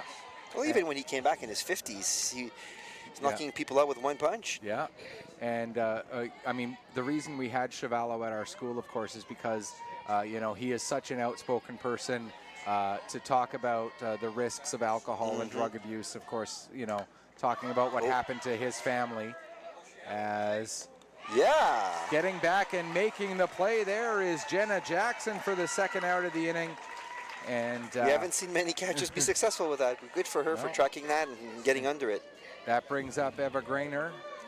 She's 1 for 2 with a single and an RBI ground out.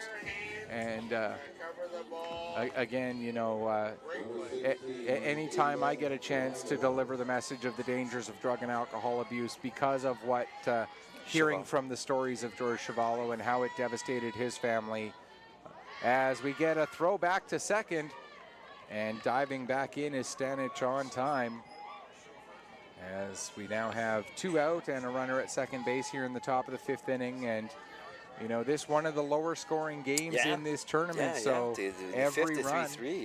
every run becomes that much more important when you're talking about a low scoring game.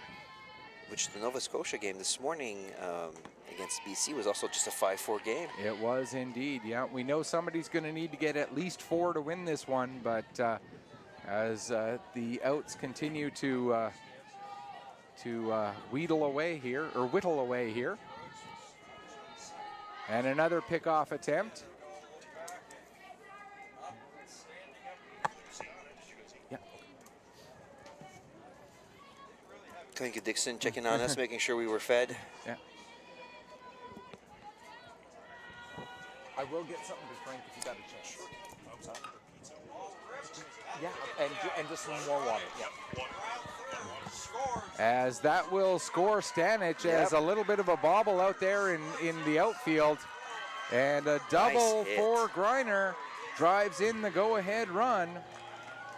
Stanic scores from second, and Alberta back in the lead, 4-3.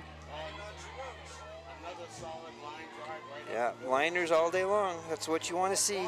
That'll bring up Sydney Berry. She's 0 for 2 on the game, and that's the second RBI of the game for Greiner.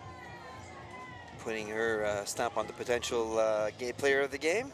And Greiner made a couple of nice plays out in right field as well. You know, gathering balls that were hit to the corners, and she's been very solid.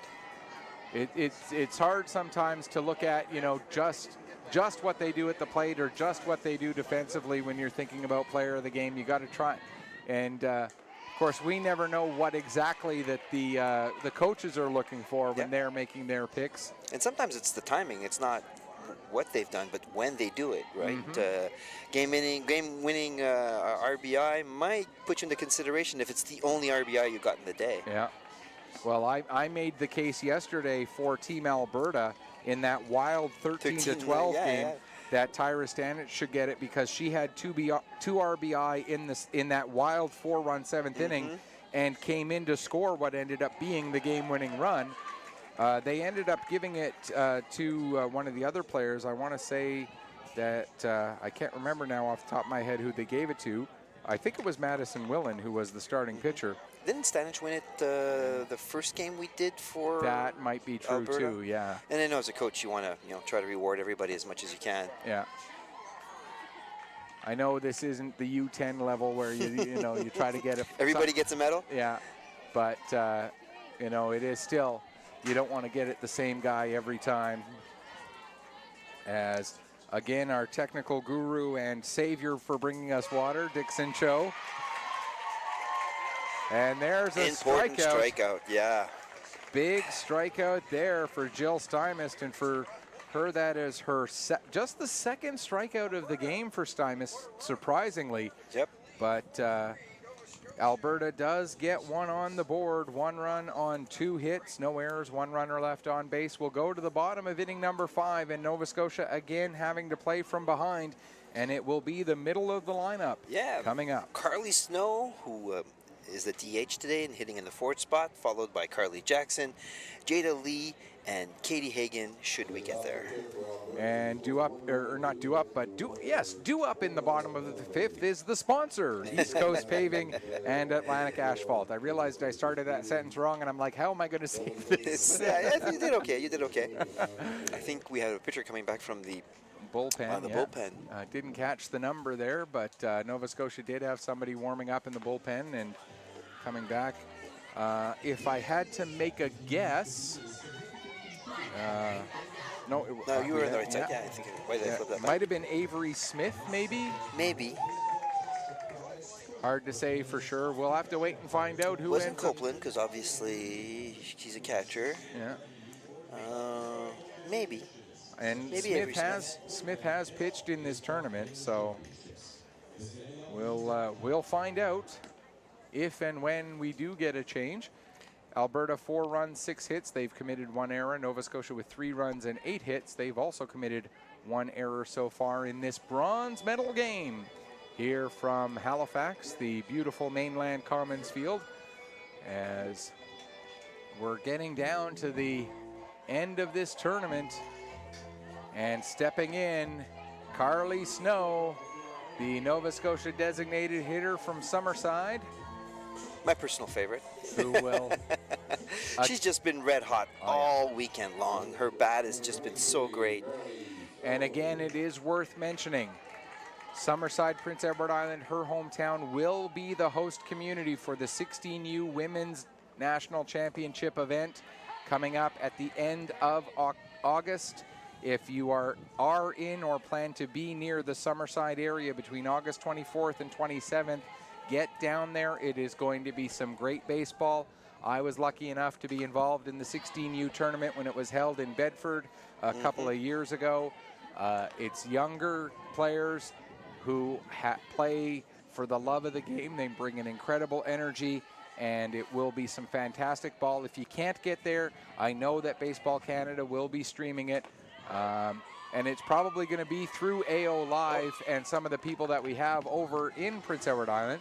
I'm not saying that for sure, but I think it probably will be. You don't think they're going to bring us up for the tournament, Mike? Unfortunately, that weekend is right when we get into the beginning showcase weekend of the U18 Major League in hockey. So I'm probably not going to be available. I think I'm in Quebec that week anyway. As Carly Jackson with the comebacker right to the mound. I love to see that. I love to see the pitchers run off the mound and make that play. Throwing it from the mound sometimes is touchy. Getting off the mound, booting over the first base and making it an easier throw. I love to see that. I try to coach the pitchers that I've had the pleasure of coaching over the time when I did it. Get off that mound. Don't throw it from up there. It's not the same as throwing it to the plate. As Jada Lee steps in now after 2 up, 2 down to start this bottom of the 5th inning. Quickly start this bottom of the 5th inning. Yeah. Brings up Jada Lee. She is 1 for 2 with a RBI single and a strikeout. One of 3 strikeout victims so far for Sydney Berry. That pitch misses outside. 1-1 now the count. 4-3 the score here in favor of Alberta. Bottom of the 5th inning. That pitch nice. Well, misses inside. I would have maybe inside, yeah. And again, like we've mentioned a few times, we can tell if a pitch is high or low. Sometimes we can't tell if a pitch is inside or outside. There's a chopper down to He's third. He's going to have to hustle. Gathered up by Scott and gets the ball across in time. I thought Scott had waited on that a little long in the grass, but still came up with a bullet and got Lee out. And that is the first 3 up, 3 down of the inning for either side in this game. No runs, no hits, no errors, nobody left. We'll go to the bottom, we'll go to the bottom of 6 with, did I put those on the, no, that was the bottom of 5th. The bottom we'll of go 5th, to the top of 6th, yeah. Oh my goodness, getting a little bit fatigued here, a little folks. shell shock, right? We'll go to the top of 6 with Alberta we'll do some coming lunges up, in between the 2 games. looking to add to their lead. It is 4-3 after 5. here from Mainland Commons. We see the BC team rolling in. Due up in the top of the 6th inning, it is Sydney Moore, Charmaine Gervais, and Julianne Scott.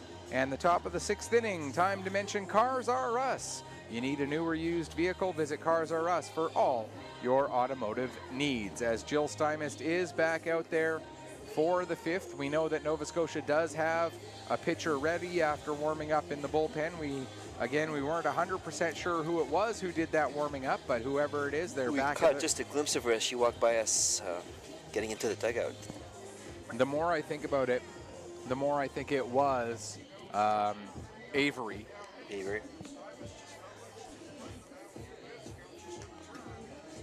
As this game is motoring quite right along here. Yeah. Good action and very expeditive in nature. So bottom 6 already. We started at 6:30. The first pitch was at 5:34. 5:34. That's what it was. Yeah, I have 6:30. I'm like, what are you saying? Yeah, first pitch at 5:34. So we've been playing for an hour and 35 minutes, and we're into the 6th inning. And here's Sydney Moore up at the plate. First pitch to Moore misses down, 1-0 the count. Moore 0 for 2, flew out to center and grounded out to short in her 2 previous plate appearances. Takes a strike there in the count, 1-1. Curveball right there from Stymist. And the left-hander standing in. That pitch misses low, 2-1. Yeah. BC and Quebec both here ready to get going for their gold medal game. Yeah. BC does have the best uniforms in the tournament. When we saw their matchup, we were talking about the old Expos jerseys, and that one will get towards the line in right field. Is she going for 2? No, I don't think she's got the wheels for it. Yeah.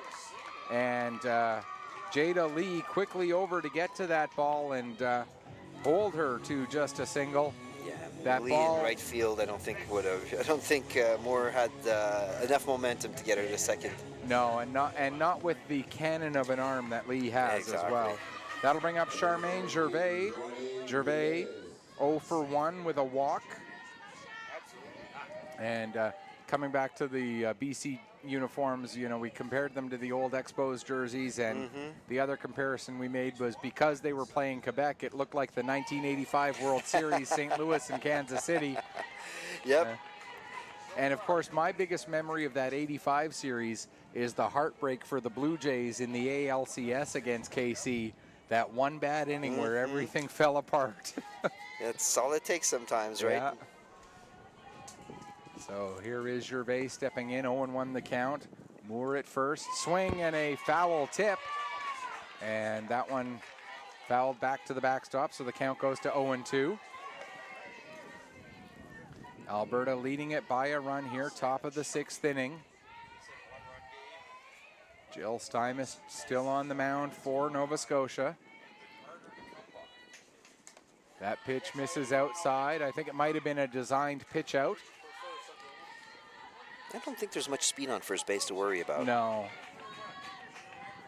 No offense to Moore. Yeah, no disrespect to her, but she's not built like a runner. She's built like the classic first baseman. Yeah.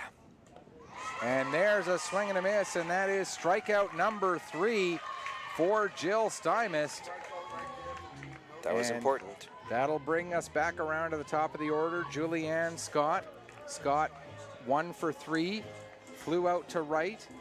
Reached on a fielder's choice, came around to score, and singled and was stranded in the 4th. Comes up here with 1 out, 1 on in inning number 6. That pitch misses just a bit outside, 1-0 the count.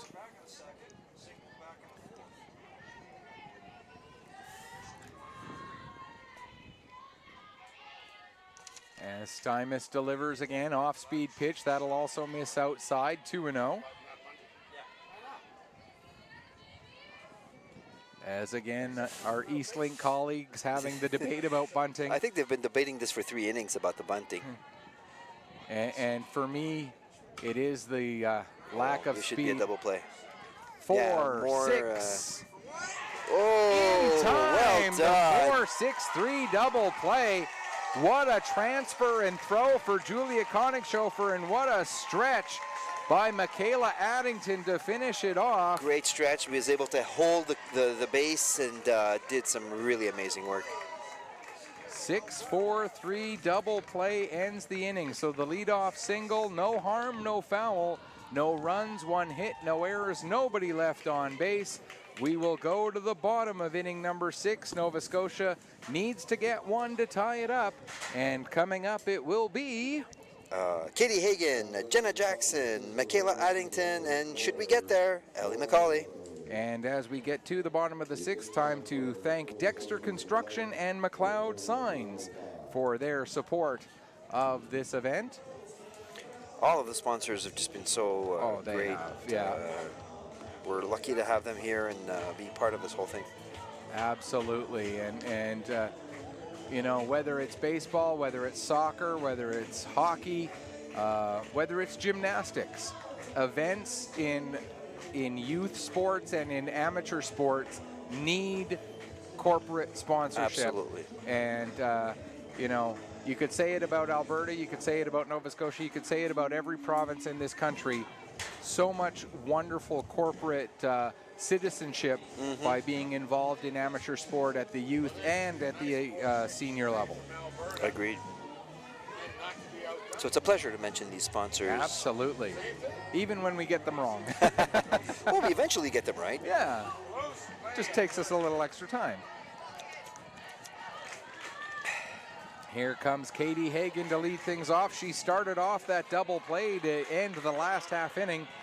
Hagan comes up, she's 0 for 2. And you can hear the Nova Scotia faithful who are just off to our left. They're excited to see Katie Hagan out there. She is 0 for 2, reached on an error and popped out her 2 previous plate appearances. Fouls that one off and the count goes 0-1. Nova Scotia only trailing by a single run here against one of the best baseball provinces in the country in Alberta. They came into this tournament as one of the top seeds, and now Nova Scotia holding their own. There's a grounder to short. Willen charges the ball hard. Good, strong throw across in time. Great play there by Madison Willen. She charged the ball hard. She got it up in the glove. Good transfer. Everything technically sound on that play by Madison Willen. That'll bring up Jenna Jackson. Jackson 0 for 2. Grounded out and flew out in her 2 previous appearances. And for Sydney Berry on the mound, that is now 6 in a row retired. That pitch misses high, ball 1. Getting hot at the right moment. Yes, indeed.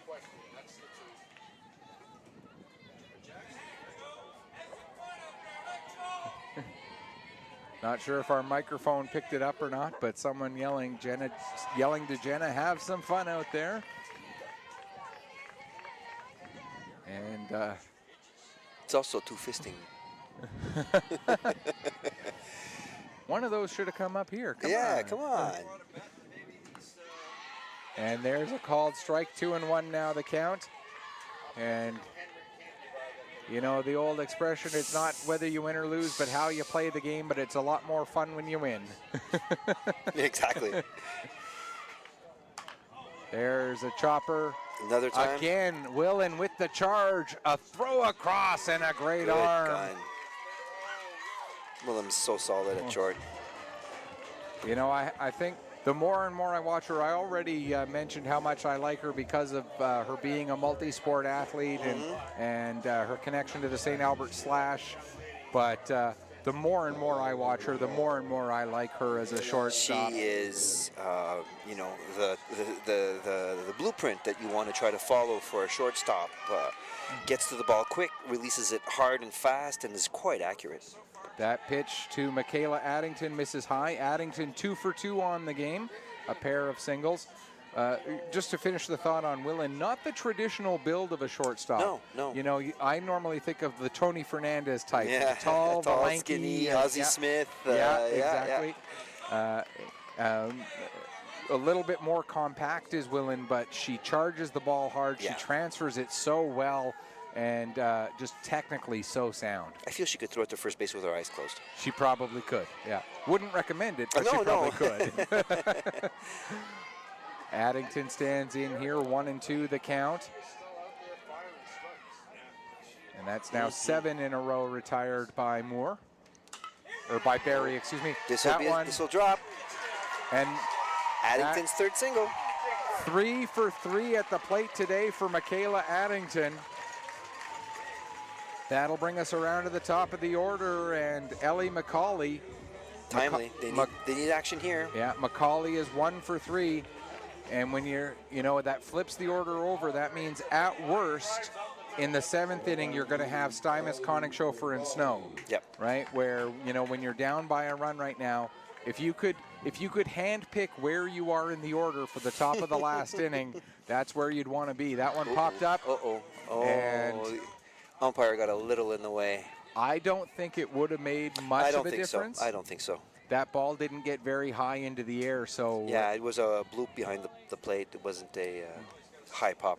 And give Ross credit. She worked hard to try and get herself there, but she's been working hard for 2 straight games. Oh yeah, she's always with a smile too. Yeah, a little bit of a chuckle about that bump between her and our. In some countries, they would be married. Although, there's a grounder to Willen again. Flipped over to second this time. You see stuff get hit to Willem, you kind of have to fear that it's an out. So the 2-out single does not end up hurting Alberta. Nova Scotia not able to take advantage.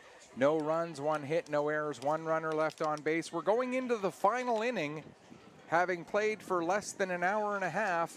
And due up for Alberta into the top of the 7th, it is Cassie Matlock, Madison Willen, and Tyra Stanich. Anybody gets on, then it'll be Caitlin Ross. They're also in the right part of their lineup. They are indeed, to try and get some insurance. Yep. And I think because of where we are in Nova Scotia's lineup, they realize that. They realize they need some insurance here in the top of the 7th. Completely agree. It's just a 1-point game at this point. The last inning is going to be the deciding one. Will we go to extra innings? I don't know. Don't say that, because then Eastlink will get thrown off their schedule. And I don't work for Eastlink. Yeah, that's true.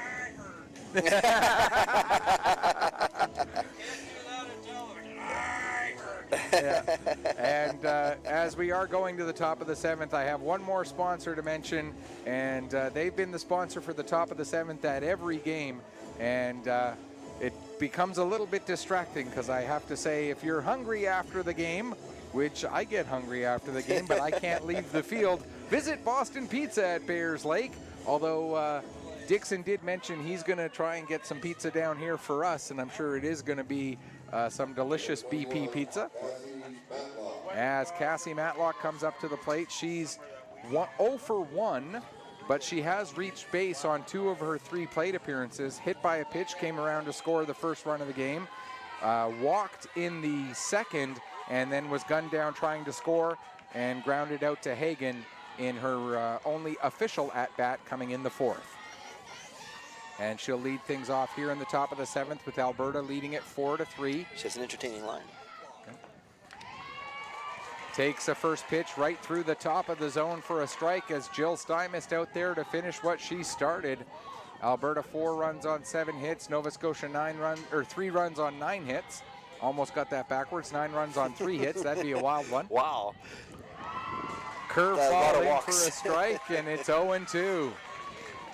No, there have not been that many walks, nearly that many walks by Sydney Berry tonight. Really settled down very well, Barry. Yeah. Here comes the 0-2. Fouled back to stay alive as Matlock just gets enough of that ball to keep this at-bat going. Cassie Matlock, the center fielder for Alberta. There was one play that you mentioned she kind of misjudged out in the field, but that one was such a hard hit ball. I don't know if she would have got to it anyway, yeah. That one misses outside, 1-2 the count.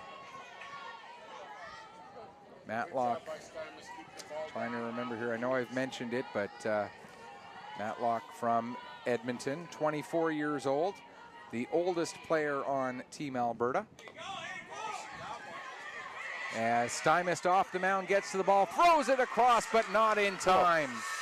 Well, she's a strength and conditioning coach for the University of Alabama Gymnastics.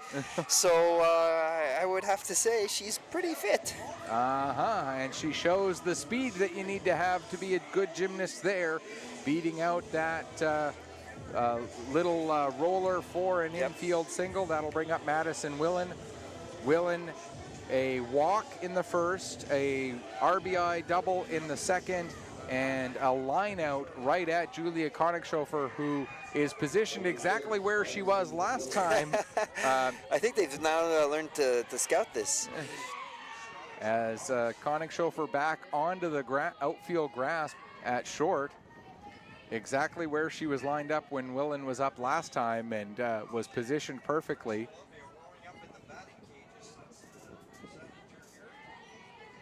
Here comes the pitch. That'll miss high and inside. Ball 1 to Willen.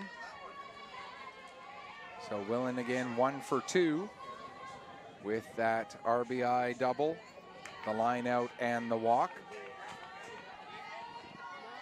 As the lights come on here at Mainland Commons, runner going, strong throw down, and it might have actually hit Matlock on its way by.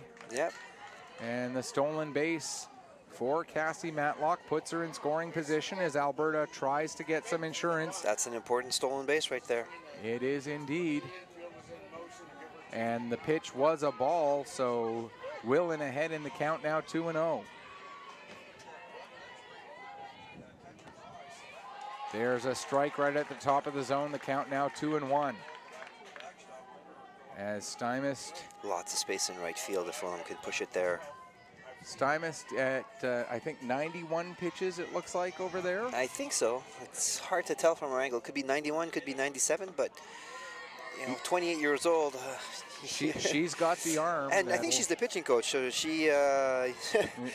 you know, would probably be honest with herself, I hope, to say, would think, yeah. Now is the time.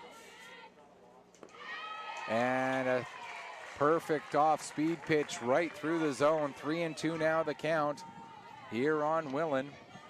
Tyra Stanich in the on-deck circle, with Cassie Matlock out at second base. Nobody out here, top of inning number 7. The payoff pitch is a called third strike. Willen didn't think so. She did not agree at all. That's the 4th strikeout. We saw Hicks get thrown out for that same attitude in the previous game, but I think that umpire was a little grumpy from the criticisms he was receiving earlier. I would agree with that assessment. Tyra Stanich now comes up with 1 on at second base and 1 out. Stanich 2 for 3. She singled in the 3rd, singled and came around to score in the 5th. Runner going, throw down to 3rd, not in time. As 2 steals for Cassie Matlock gets her from 1st to 3rd. And now that big insurance run just 90 feet away. They're not doing anything to keep her close to the base. There was no pickoff attempt. You know, we know Matlock can run. You've got to try to keep her honest in the very least. And so now the infield has to come in to defend against a run coming home. At this point in the game, you can't afford to trade an out for a run, or a run for an out, I should say. Oh, Chopper right back to Stymist. It gets over her head, and that will be an infield single, and that will extend the lead. It's now 5-3. Sometimes it's good to be lucky, and you gotta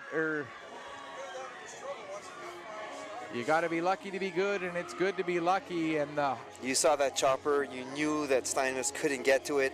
Infield hit, but falling in no man's land with no momentum. What an effort by Stymist to try and reach up and grab that ball. Yep. That'll bring up Caitlin Ross. I don't think any of the players could have reached that the way that it chopped over her. Ross 0 for 2, walked in the first, reached on a fielder's choice and scored in the third, and fouled out to the catcher in the fifth. And now here in the top of the seventh, she's up with 1 on and 1 out to see if she can help extend that lead even further for Team Alberta here as we play for a bronze medal. Nova Scotia trails by 2, but they will get one more at bat in the bottom of the seventh.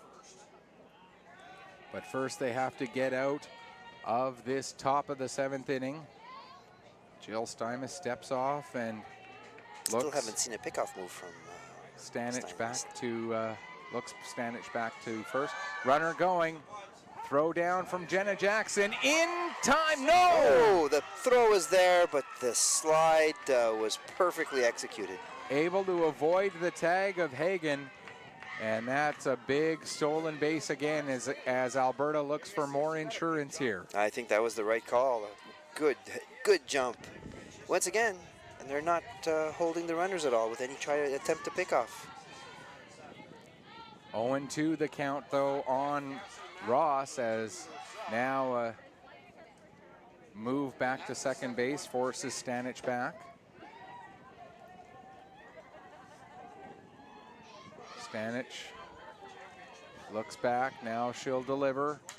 That one out to left field. Allie Stymus over, makes the catch, and no chance for Stanich to advance on that fly ball out to Allie Stymus, helping out her older sister with a big catch there. That'll bring up Ava Greiner. Greiner with 2 RBIs tonight out of the 5 Alberta runs. She's 2 for 3, singled in the first, grounded out but drove in a run in the third, singled and drove in a run in the fifth. Oh, they got her, I think. No. And Shoot wanted to see an attempted tag to call her safe, but great run. Once again, I know I'm sounding repetitive, but nothing's being done to hold these runners. if you had one critique of Jill Stymus, it is that she needs to do a little bit more when there are runners on base. 1-1 the count now on Greiner as one insurance run already in here in the top of the seventh, another insurance run 90 feet away. Here comes the 1-1.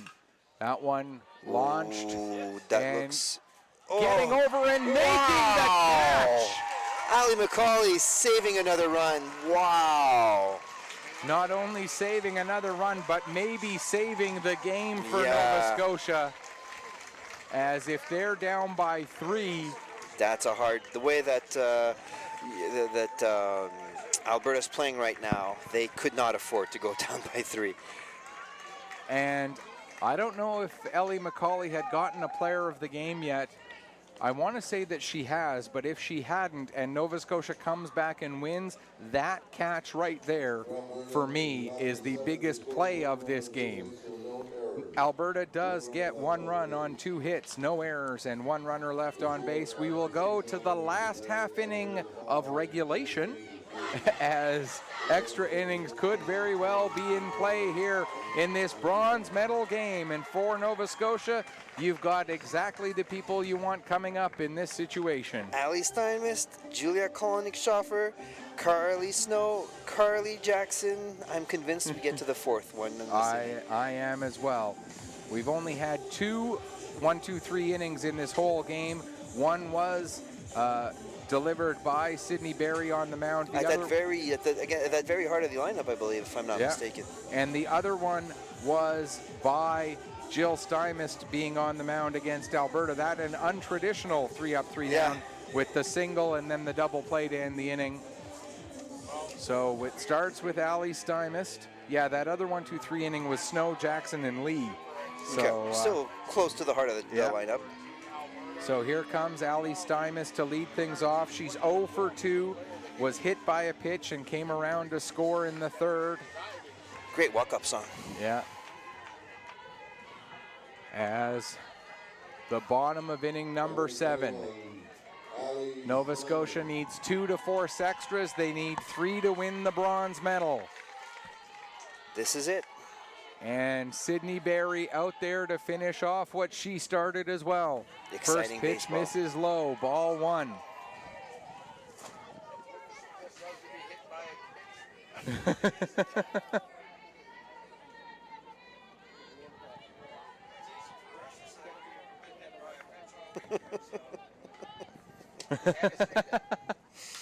As there's a grounder through. Oh, but that won't be a play.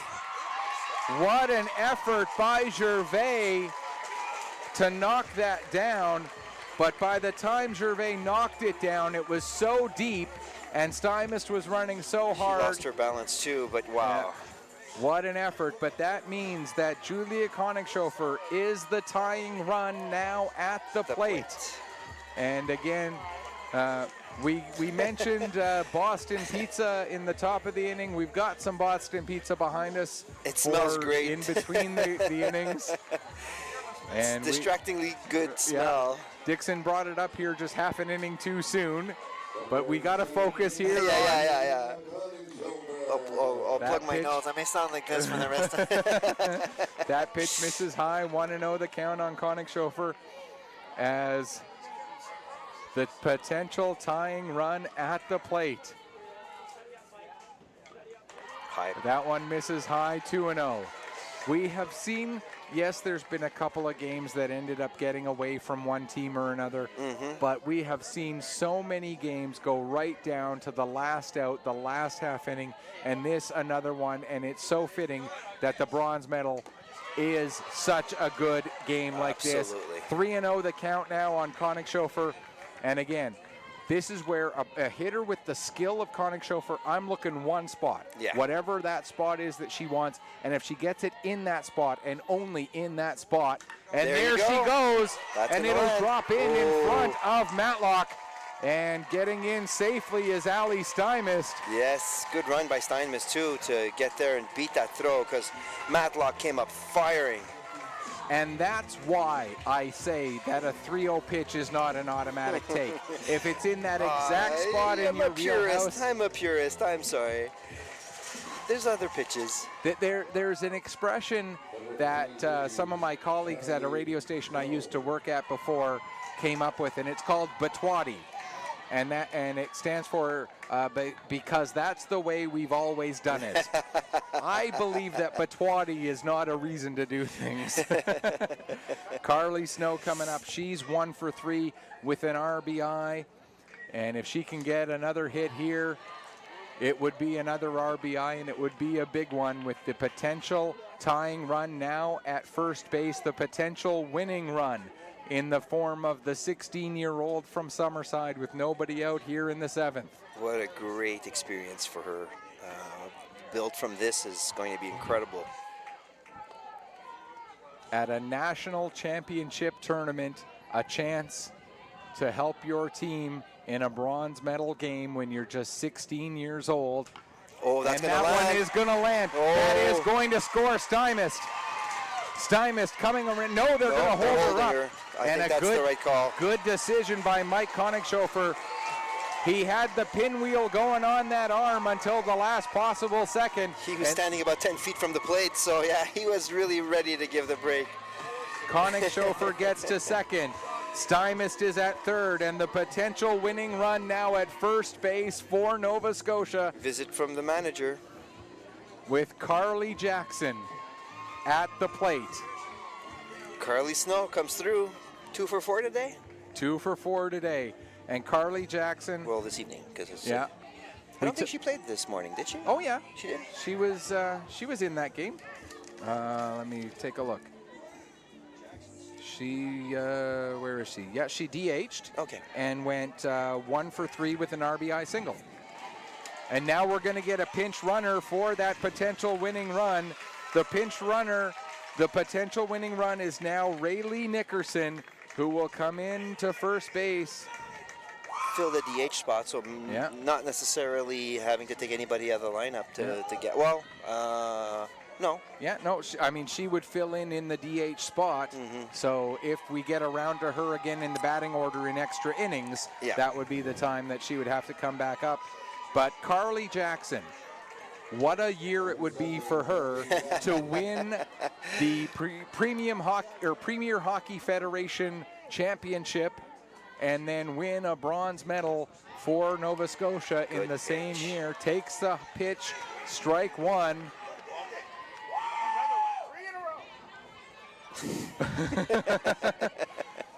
Three singles in a row for Nova Scotia to start off this inning. Oh, that one knocked down by the third baseman. She'll tag the bag only one play to really get for one her. out. But Nova Scotia does get one run in. Took that in the chest. I don't know if she's all right, but doesn't look worse for wear. What a play by Scott to keep herself in front of that ball. Jackson reaches on the fielder's choice. So now Nickerson is the tying run and Carly Jackson the potential winning run here in the bottom of the seventh inning. And it brings up who else but number 11, the 17-year-old from Newfoundland, Labrador, Jada Lee.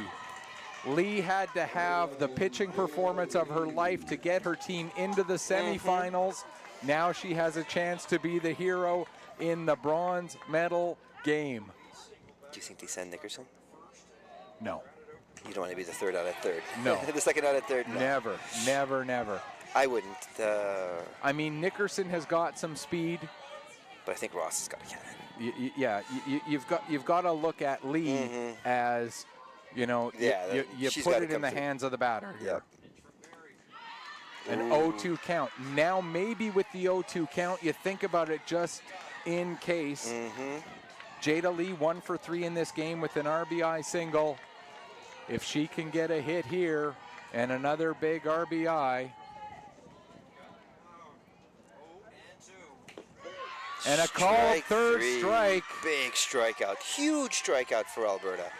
The fourth K of the game for Sydney Berry. And that brings up Katie Hagen. Hagen 0 for 3. Cecil's favorite player. Yeah. And we're going to see...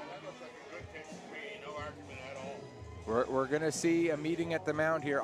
Second visit of the inning? No, it isn't. No, that other visit, it was just the first baseman and the catcher who came out. It was not a coach. It wasn't a coach, okay. So, and for me, right now, if I'm Alberta, I am not taking that ball out of Barry's hands for anything. I agree. I think Barry's...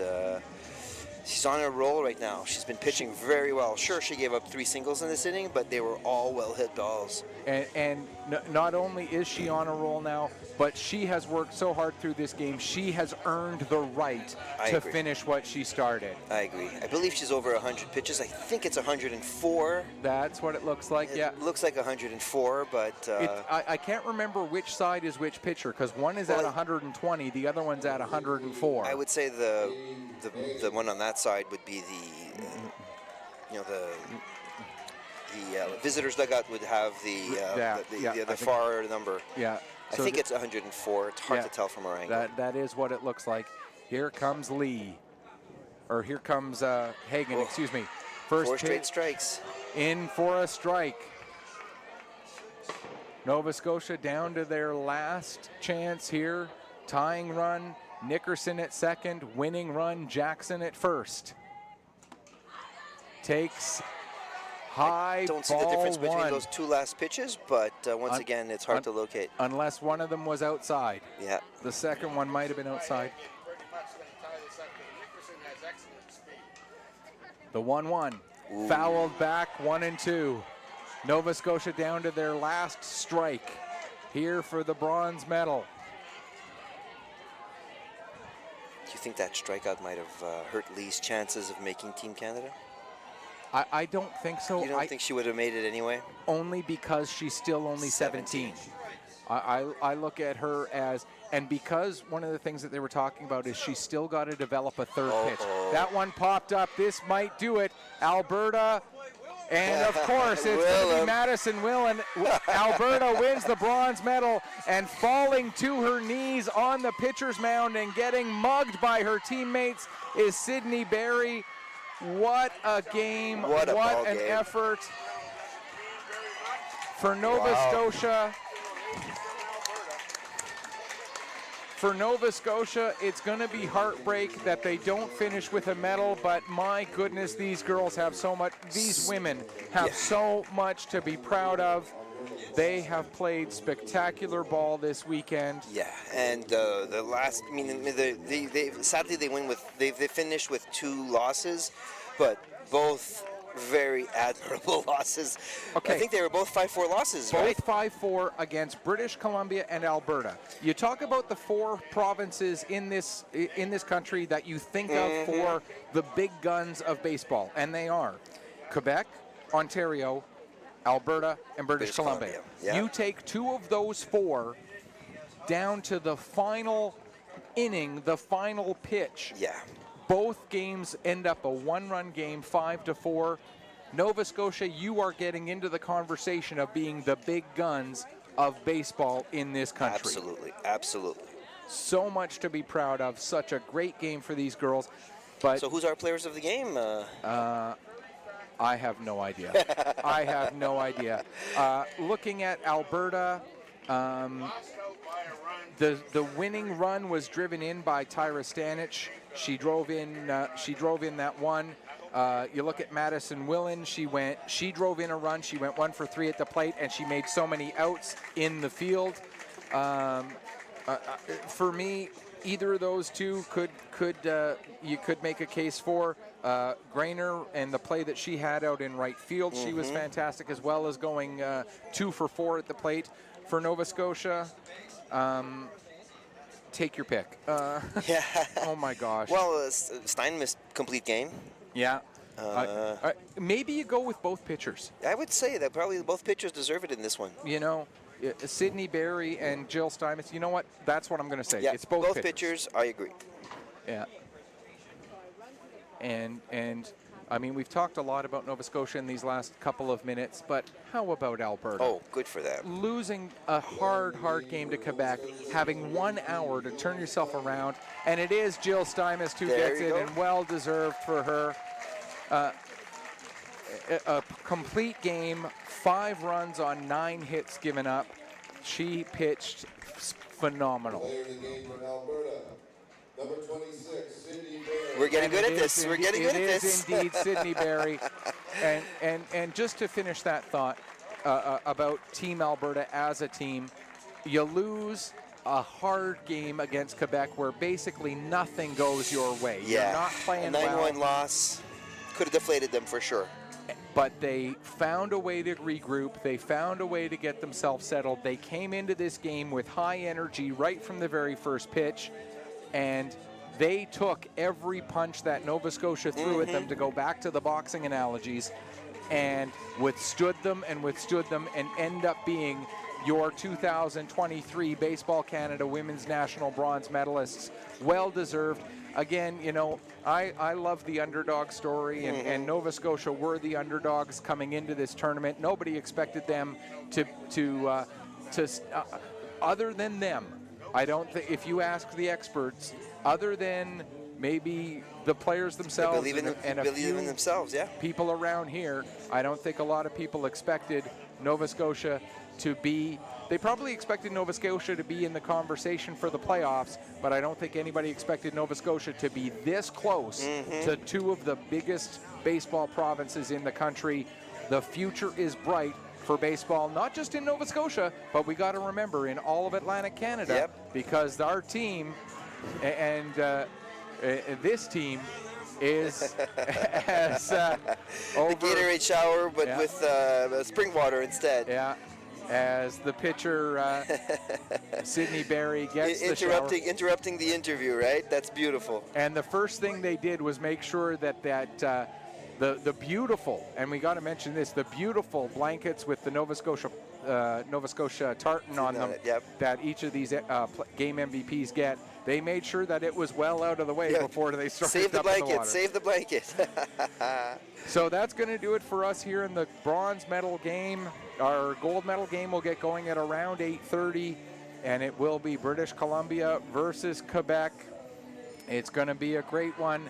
We look forward to bringing you that game here in about 45 minutes time. And we're going to have some busted pizza in the meantime. That's right, we are. And until then, on behalf of Eric Fougier, this is Michael Petter saying, may your pitches hit the corners and may your liners reach the fence. Hey, I got it out right this time. Thanks so much for watching. We'll be back with you in about 45 minutes.